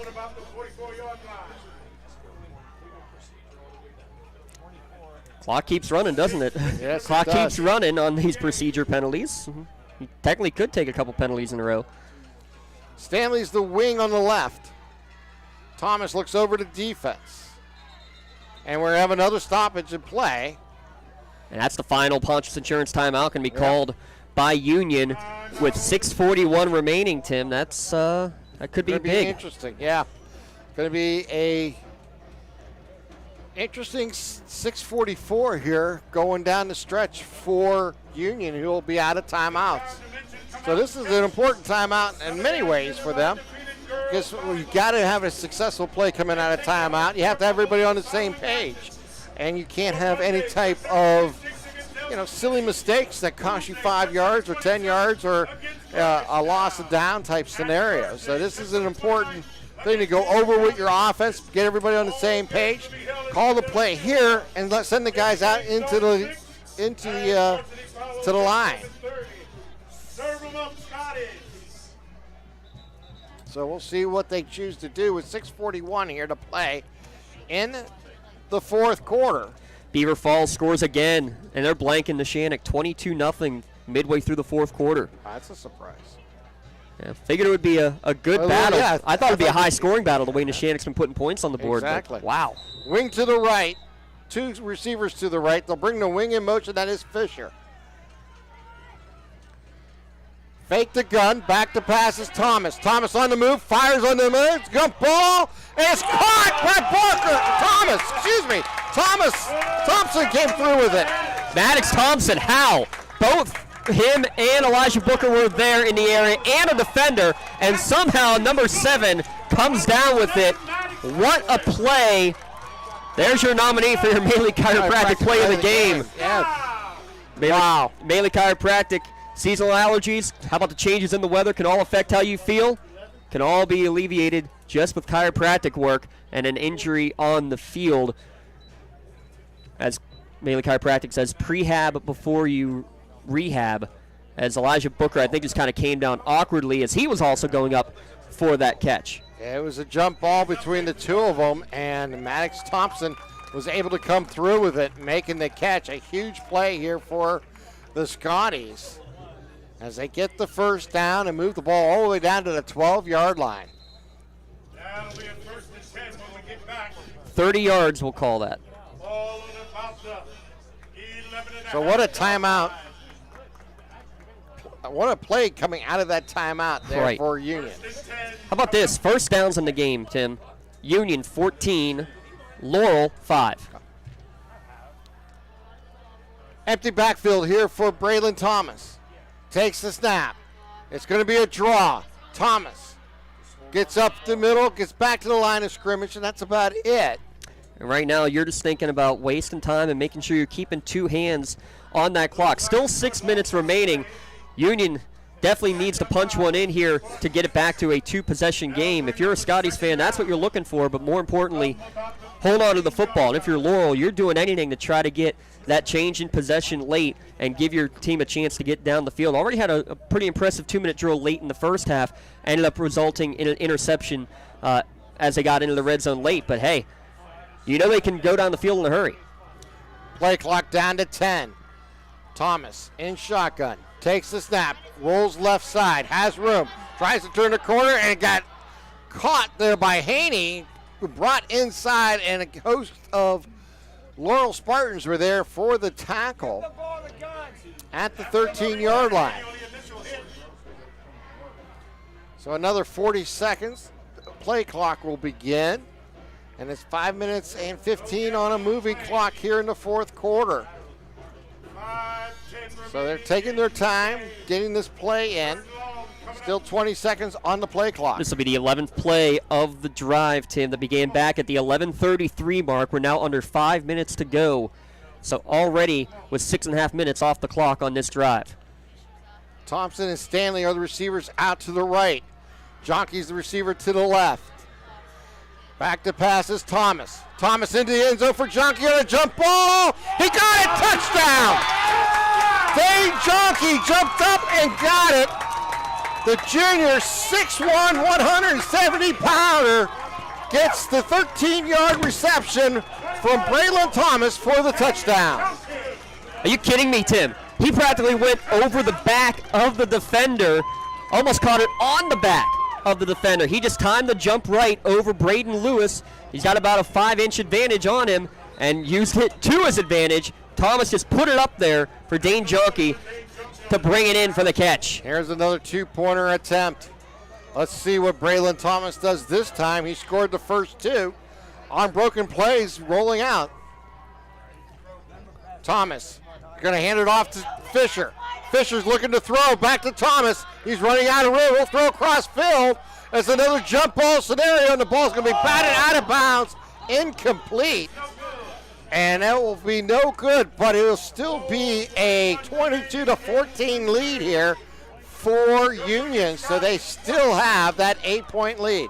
12-play scoring drive, Tim. Your Ponch's Insurance, or excuse me, your Joseph's Marketplace scoring drive that took almost 7 minutes off of the clock. Wow. We were talking about that when they decided to make him kick again. And look at that drive that they had. I mean, just grind it out. And then they went to the air. 2 big plays in the air. One that was brought down by Maddox Thompson to the 12-yard line, a 30-yard pass play. And then you had the touchdown to Dane Jonkey, a 13-yard play into the left corner. An amazing scenario of plays there for the Union Scotties. Yeah, I mean, probably 2 of the best catches that you will see all year. Really, just going up in traffic, and that's trusting a quarterback to have your receivers go up and make a play. So Mark Stanley will tee the ball up at the 40-yard line here for Union, as they'll be kicking right to left. But the missed conversion, Tim, and this is where, I mean, you wonder if you have anybody who can even try to attempt one, because it could have been a 2-possession game just with an extra point. Instead, it's just an 8-point Union lead. There's a squib kick is going to be fielded and fall down by Haney at the 30-yard line. And it'll be first down and 10 coming up here for for Laurel at their own 30-yard line. But did Laurel figure something out on that last drive? It was just a 2-play drive, but it was a huge hole up the middle for Landon Smith. 4:37 left, all 3 timeouts remaining, and you got 70 yards to go. Plenty of time. Don't need to be in any hurry if you're Laurel, and see if they can capitalize and expand upon what they did on their previous drive. Keep an eye on Landon Smith. He is in the backfield to the left of Tinsman. He gets the handoff. He has room. He's to the 35 to the 40. Cuts back at the 50. Has a room, and it's a race to the end zone. Can he get there? He cuts back to the right side. He does. Landon Smith takes it the distance, 70 yards on one play, and we have a 2-point game, 22-20, with 4:25 remaining here in the fourth quarter. Well, Laurel figured something out offensively. Huge block clearing out by the H-back Cooper coming across. Also the pulling guard coming across was Aiden Collins helped in that block. But now the all-important 2-point conversion, 4:25 remaining. So last time it was just 22 seconds later that Laurel answered. This time, 16 seconds later. I could be mistaken, but Landon Smith had 15 yards at halftime? No, he had 3 carries for 1 yard at halftime. 1 yard. Well, he has over 100 now in the second half. 114 on 7 carries. Here's the handoff to Smith. Goes up the gut and into the end zone. Yes, for the 2-pointer. And we are tied at 22 with 4:25 here to play in the fourth quarter. We're going to take another timeout. You're listening and watching LCSportsNet.com, powered by LCAP. Works in Progress Painting wishes a successful and satisfying season to all Lawrence County sports teams and athletes. Work hard and bring honor to your team in how you play. Joe Wright and his family have been providing painting, window cleaning, and other property services for homeowners and businesses in the Lawrence County area for over 10 years. Their goal on every project is to provide a meaningful service that honors their customer, God, and their family, and to have fun while doing it. Works in Progress is now booking interior painting and related projects for the winter season. Call Joe today, 724-714-4294, to discuss your next project. Are you looking to make a difference? Well, here is your opportunity. Lawrence County Child and Youth Services is looking for compassionate foster parents now. If you are over the age of 21, in good health, and wanting to help a child in need, we're in need of you. Receive free training and compensation by becoming a foster parent. Call 724-658-2558 and let Bill, Brooklyn, and Heather get you started. Make a difference and become a foster parent today. Zane Booker tees it up at the 40-yard line as we get ready as we have a brand new game leveled at 22. High kick. It's going to bounce at the 20, picked up there as they bring it across the 30, and down at the 32 goes Booker. And it'll be first down and 10 as we do your Joseph's Marketplace recap. That's pretty easy. That was the spark plug. Landon Smith going 70 yards for a touchdown and then going in for the two-pointer to tie this game at 22. So Laurel scoring drives. One was on special teams, so a no-play drive there. A two-play 33-yard drive and a one-play 70-yard drive. On the other side for Union, 11 plays, 8 plays, 12 plays. Wow. I mean, incredible. See how Union reacts. Out of timeouts, remember, too, Tim. Yes, big point. They'll bring the double wings in motion from left to right. Low snap picked up there by Thomas. He's got a broken play, has room to the 40, up to the 45, and down to the 48-yard line. Braylon Thomas had a low snap, had trouble handling it, picked it up as the play was developing to the left, went right, and had open field in front of him. Well, it's just like you design it, right, Tim? Yeah. Everybody goes to the left, but the snap is so bad I have to hold on for a second and go to the right. I mean, that's exactly how they dial it up, right? No, incredible work of fighting through what could have been a disastrous play, keeping his cool, and just finding the open turf down the field. He's out. Stanley now at the quarterback spot. Matt Stanley will take the snap. He'll follow his blockers. He'll go right side. He'll turn the corner, get to the midfield, to the 45, and get close to the sticks. Looks like he may have a first down at the 41 or 42-yard line. Well, like I said, Tim, when you run up the middle on those and kind of get bottled up a lot, that's where you're expecting to see him go. What does he do this time? He starts up the middle, bounces to the outside. The linebackers got sucked inside. Back-to-back first downs for the Scotties. I mean, that's just what you've been building for all night when you put Matt Stanley, the athlete that he is, at the quarterback position in that Wildcat. His first time playing football since 8th grade. First down and 10 from the 42, 3:35 remaining. Two receivers out to the left, one to the right. Underneath center is Thomas. Thomas on the keeper, and he'll get to the 40-yard line. Yeah, give him a gain of 2. I got now 26 carries for 124 yards unofficially for Braylon Thomas. Keep an eye on that clock, Tim, down to 3:15 remaining. Scotties are out of timeouts. Still got 40 yards to go to put it in the end zone. We have not seen a kick attempt all year, extra point, field goal, anything for Union. It's been Mark Stanley. He's been doing the kickoffs. Down to 22 seconds on the play clock. Just under 3 minutes here on the time clock.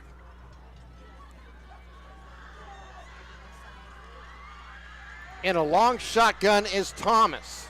Takes the snap, back to pass. He's looking. He's in trouble. He's rolling backwards. He's looking to throw the ball away, and he does as he gets outside the pocket, so it'll be incomplete. And it's not grounding because that's the new rule. Once you get outside the pocket, you can throw it to the moon if necessary. As long as it gets to the line of scrimmage. I'll tell you what, huge shout out to Jamel Mitchell on that play because he saw his quarterback was in trouble. He had to come all the way back to try to make a block, but he didn't make a block. He kind of stood in front like he was given a pick, put his hands up saying, I am not touching him, I am not touching him, just kind of got in the way and outbought the quarterback just enough time to be able to throw it crazy. And it looks like it's going to be Matt Stanley here at quarterback. Yeah, Matt Stanley on 3rd down and 8. Ball at the 40-yard line. Same formation we've seen earlier. Stanley with the ball goes up the middle, and the Laurel Spartans were waiting for him as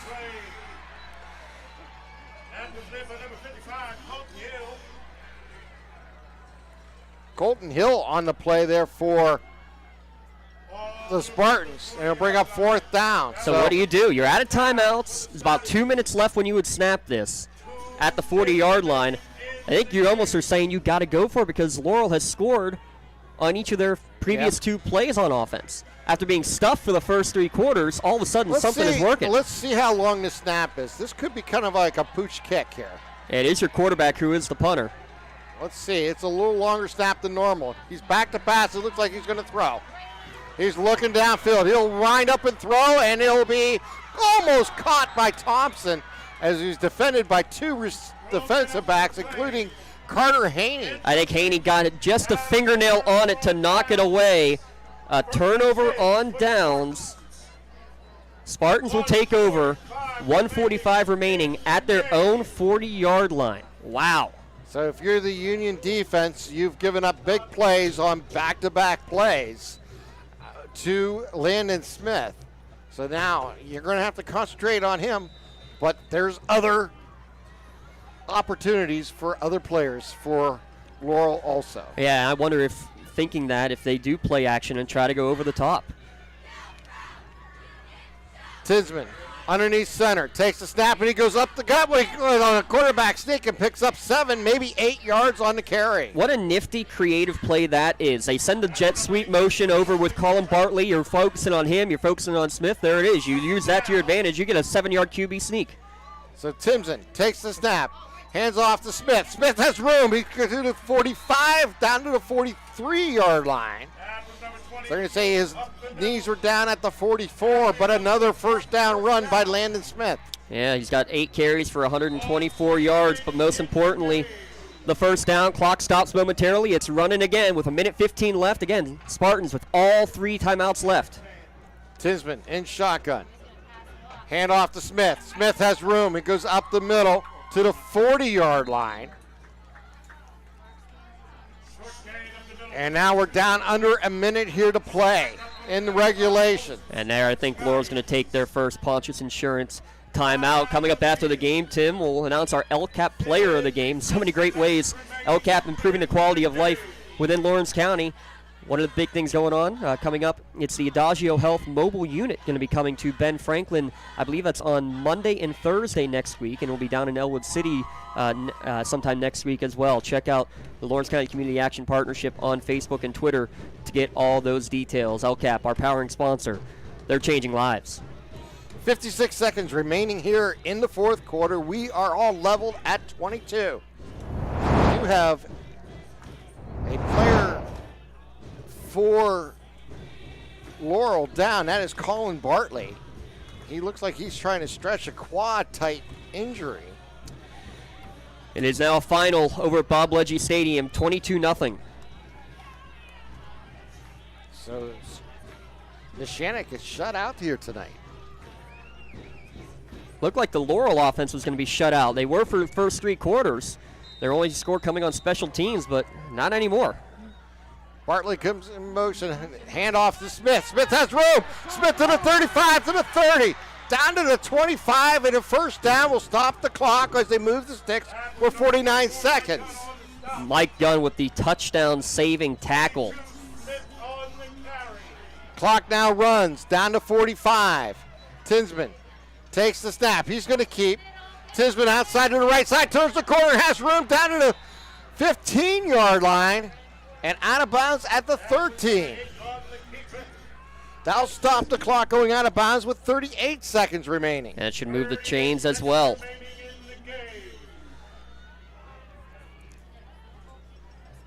The 2-minute drill has provided 6 Spartan first downs. So one more first down available at the 3-yard line. Yeah, 3 in the first half, now 3 here on this 2-minute drill drive. The rest of the game, 3 first downs combined, Tim. First down and 10, ball at the 13, 38 seconds remaining. Tinsman takes the snap in shotgun. Hands off to Smith. Smith up the gut, cuts back inside the 10, down to the 5-yard line. Landon Smith, the 5'8", 150-pound senior. And we're going to get another timeout here by Laurel. So this Pontius timeout is a crucial one for both teams. Yeah, still 1 timeout remaining, though, for the Spartans. And 28 seconds remaining here in regulation.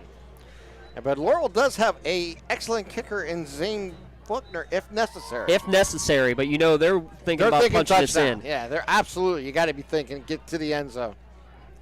I mean, if this is a college or professional game, you're probably thinking, get to the middle of the field. Exactly. Let the clock wind down so you can kick the field goal as time expires. High school ball, I mean, I know, he's been doing it forever. He's got the record for most extra points in a game, does Zane Buchter. Right now, you're thinking, what play can I call to punch this one into the end zone if you're Coach Cooper and his staff? And I don't know what's happened in this fourth quarter, but the Spartans have absolutely come alive offensively. Mainly with Landon Smith. At halftime, 3 carries for 1 yard. He's now at 11 carries for $152. They go to the 3. They can pick up a first down and momentarily stop the clock. So they got plenty of time here. Tinsman in shotgun. And a timeout still left to go, too. The 6'1", 205 quarterback looks over to defense. He brings Bartley in motion. Hand off to Smith. Smith breaks with tackle, goes to the end zone. He's short.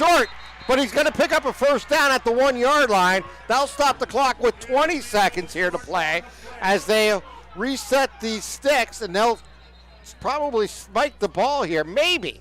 They could do a quarterback sneak with Tinsman. It wouldn't shock me. They still have that timeout in their pocket. And now a whistle and a pause, I think, as they try to get the ball set. Yep. They get out of there, and now they will wind the clock. Tinsman underneath center, goes with a quarterback sneak. And a pile moves forward. Ball came loose! And Union jumped on it! Union jumped on it! Union got the recovery in the end zone!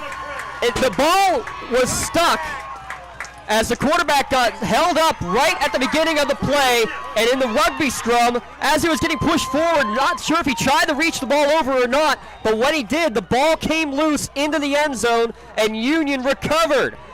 Unbelievable. Union is going to stand and get the huge Medor Bonner Law turnover. 7 seconds remaining, and this is going to go into overtime. Unbelievable. As you mentioned, no official signaled a touchdown, meaning the ball never crossed the goal line. Well, because there was no movement. Yeah. There was no movement. And then the ball came loose, and Union jumped on it in the end zone. So all they have to do is take a knee here to go to overtime. Will they try? I doubt it. They'll just take a knee. Yep. That's the smart play as Thompson takes the snap underneath center, and we are headed to overtime. 22-22. We're going to take this timeout. You're watching LCSportsNet.com, powered by LCAP.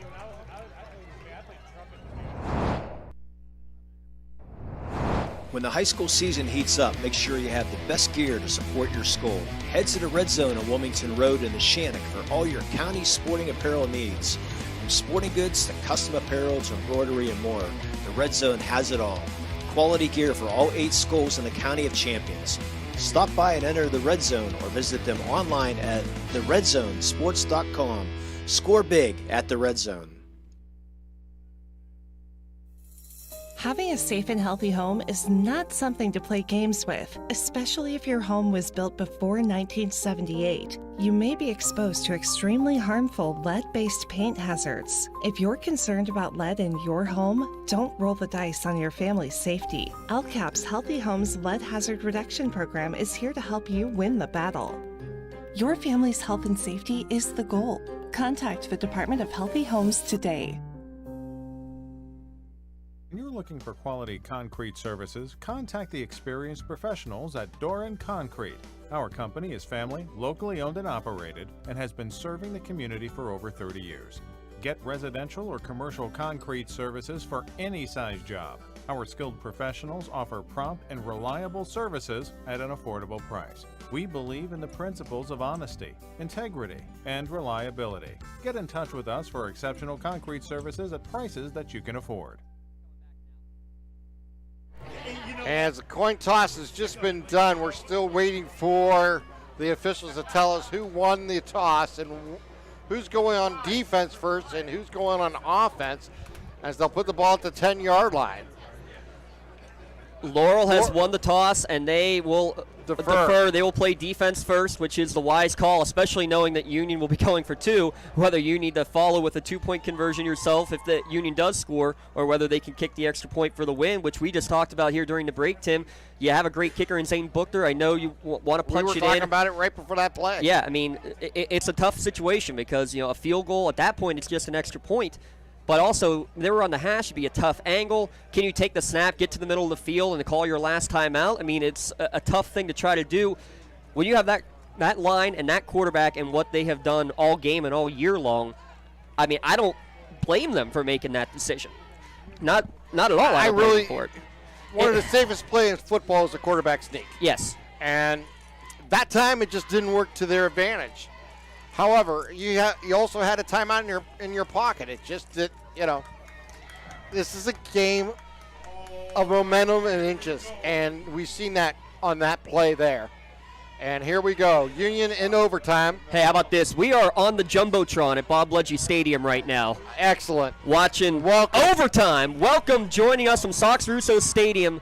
Laurel had no offensive touchdowns until the start of the fourth quarter. 2 long runs from Landon Smith, 1 for a touchdown, 1 that was just short.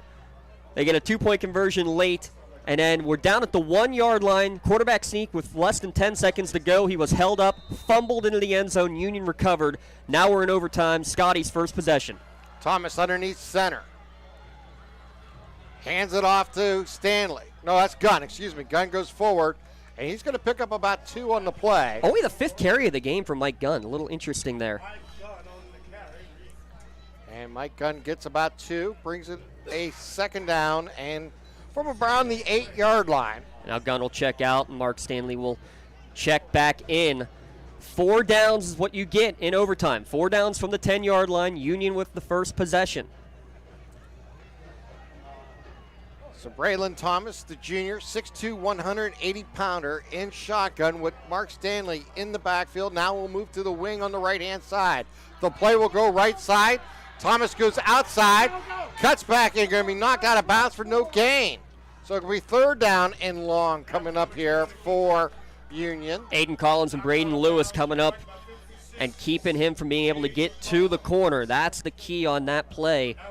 Yeah, no gain. 3rd down and 8. You got 2 downs, so this is a really important play here from Coach Nee. See what they come up with here on 3rd down and goal from the 8-yard line in the first overtime here from Union High School.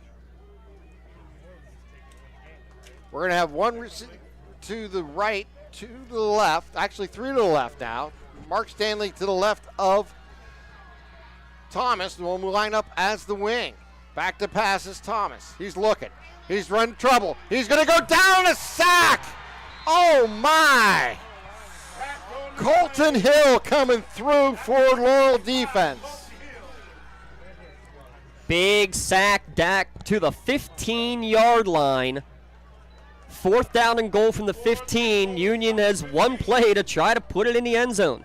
Well, my gut feeling here is that you're going to put 2 receivers and your 2 best receivers to the left or to the right, and you're going to go to the corner and see if you can get a jump ball and see if you want which one can come up with the ball if you're Union. And I figured Union would use their 1 overtime Pontius Insurance timeout. Remember, coming up after the game, we'll have to come up with a Maley Chiropractic play of the game. Great play, usually involving great teamwork. Well, that's what you get with Maley Chiropractic. Dr. Argero, Dr. Bowser, and Dr. Maley, they all learn from each other new tips and tricks to help keeping you feeling your best and keeping you in the game. Hopefully you got plenty of sweatshirts out there, folks, because it is getting brisk outdoors. Glad that we can be in the booth here.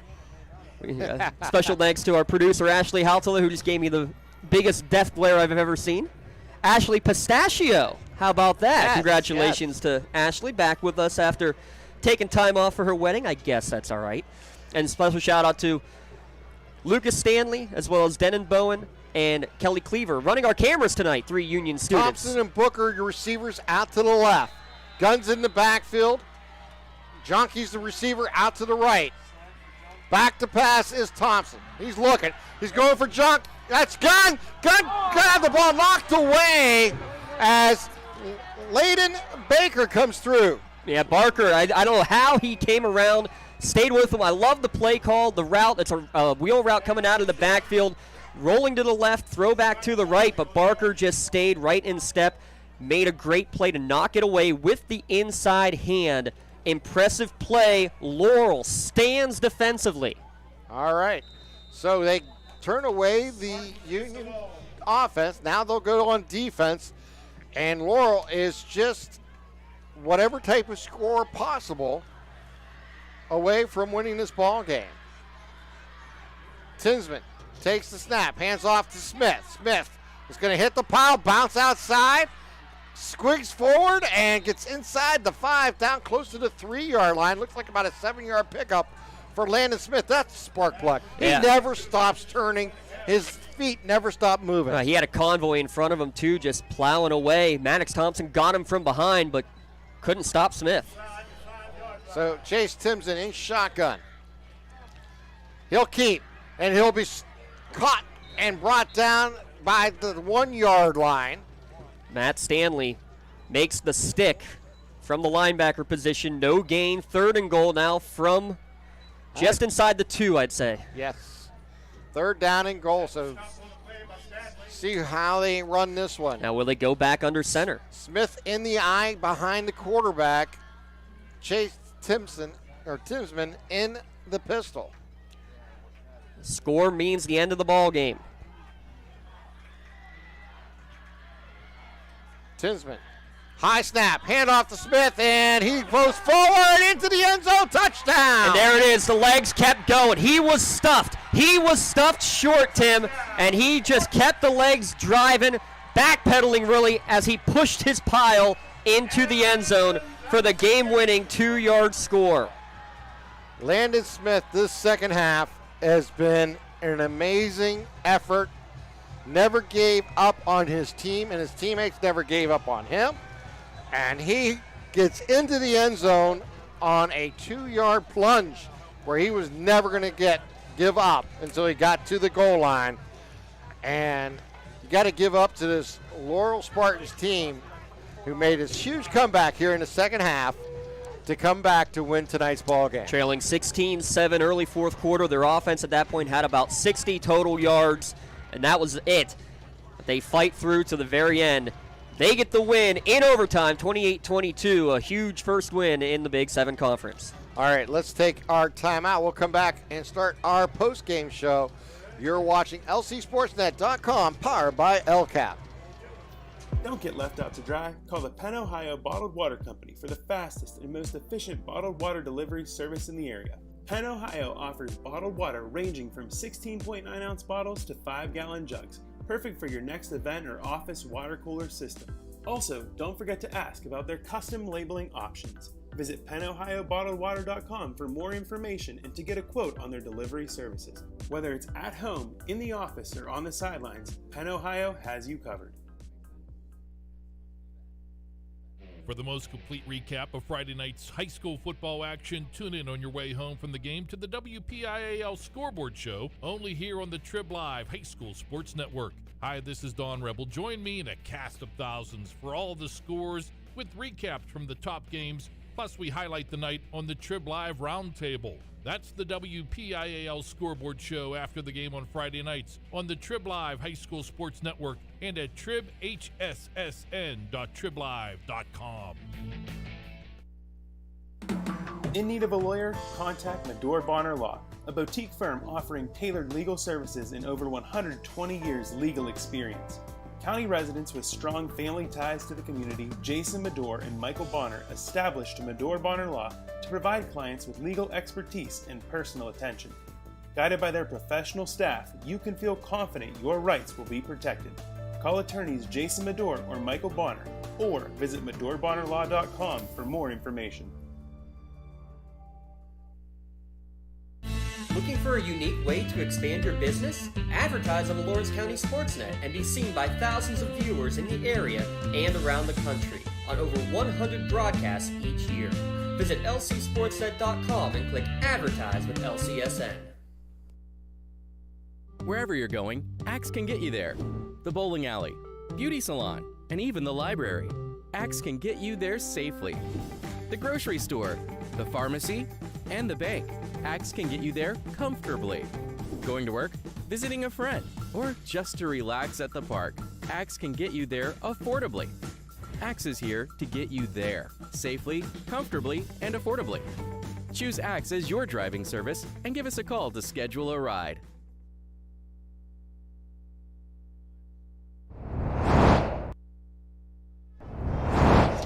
Welcome back here to Union Scotties Stadium as the Laurel Spartans came back from behind, trailing 16-7 in the fourth quarter to win this ball game in overtime, 28-22.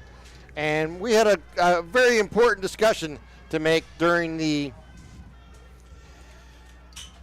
timeout about who was going to be our players of the game. And once I get situated, here we go. For Laurel, we want to congratulate LeBan Barker for his play of the game. The Maley Chiropractic Play of the Game Award will go to number 5, linebacker Laban Barker, the 5'10", 160-pound senior, will present with a play of the game. The Maley Chiropractic and Lawrence County SportsNet are proud to honor Laban tonight for his play of the game, as he will receive a customized t-shirt courtesy of Maley Chiropractic in recognition of tonight's play of the game. Video of tonight's play of the game will also be featured on the Trib Live High School Sports Network standout platform and on Twitter and Instagram.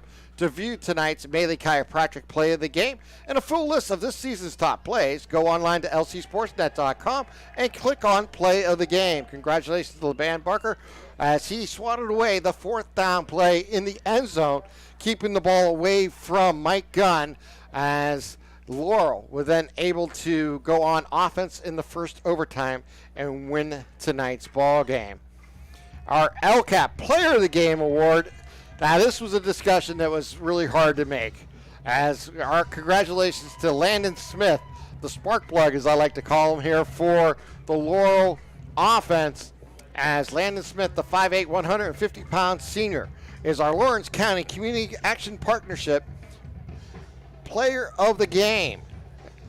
The Lawrence County Community Action Partnership is proud to present the Player of the Game award to Landon Smith of Laurel. LCAP and the Lawrence County SportsNet are proud to honor Landon Smith for tonight's Player of the Game award. He will receive a customized t-shirt courtesy of the Red Zone in recognition of tonight's being named tonight's Player of the Game. To view a few lists of this year's Players of the Game,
See if we got Mike's back. Yeah, there we go. Sorry about that. You're right, Tim. Tim was just saying it's going to be a very competitive conference for sure coming up in the Big 7 this season. And this is just showing it right here because these two teams, along with Southside and Rochester, I think especially are going to be the teams to watch out for.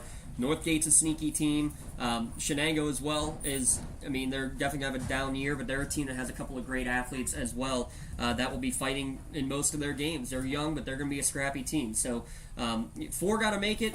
This is a big start for Laurel. Maybe the rust early. They took the rust off down the stretch, Tim. Made a big difference. They were able to get the win in overtime, 28-22. I don't know what else to say on this other than congratulations to both teams and congratulations to Landon Smith for our player of the game and to Laban Barker for our play of the game awards here tonight. And what an exciting atmosphere here in Union between these two schools. First time they met up since 2019, and we got a classic. We did, and Laurel continues their dominance over the Scotties. It's now, 23? What's it been? 24 out of the last 28 matchups now that the Scotties have fallen to Laurel. But, I mean, this is a game that hopefully Union can continue to build on, too, because this is a program that seems to be going in the right direction with Coach Kim Nibalda. It's been a great start to the year. It's just one loss. It's going to not get much easier. Actually, well, it's non-conference next week for Union. Homecoming hosting Springdale. Then they travel to Rochester. That'll be another big test, because if you can come out of Rochester with a win, you can do just about anything. For Laurel, they take on Rochester next week at home. I have a feeling that we're probably going to be there, Tim, for the Lawrence County SportsNet. We're kind of following the Spartans this year, but I'll tell you what, they've had some pretty fun games to watch. They really have. The Spartans now improved to 3-1 on the season. The Scotties fall to 3-2. I'll let you name all our cameramen and production people. Absolutely. Special thanks to Ashley Paltula Pistachio working the production role today. Great job by her. Running the cameras, 3 Union students of Denon Bowen, Lucas Stanley, and on the sidelines was Kelly Cleaver. They did a great job. We thank them for their work, and we know we can trust and rely on these guys to do some more down the stretch. I know we had some at Neshannock last week, and probably going to have some help from the Laurel crew next week up there at the Leonard Ridge Complex. So big thanks to all of our sponsors. It's been a fun night, Tim, and an overtime victory for Laurel over Union. All right. For my partner, James Thompson, I'm Tim Continental, wishing you a wonderful good evening. Our final score once again, Laurel Spartans 28, the Union Scotties 22.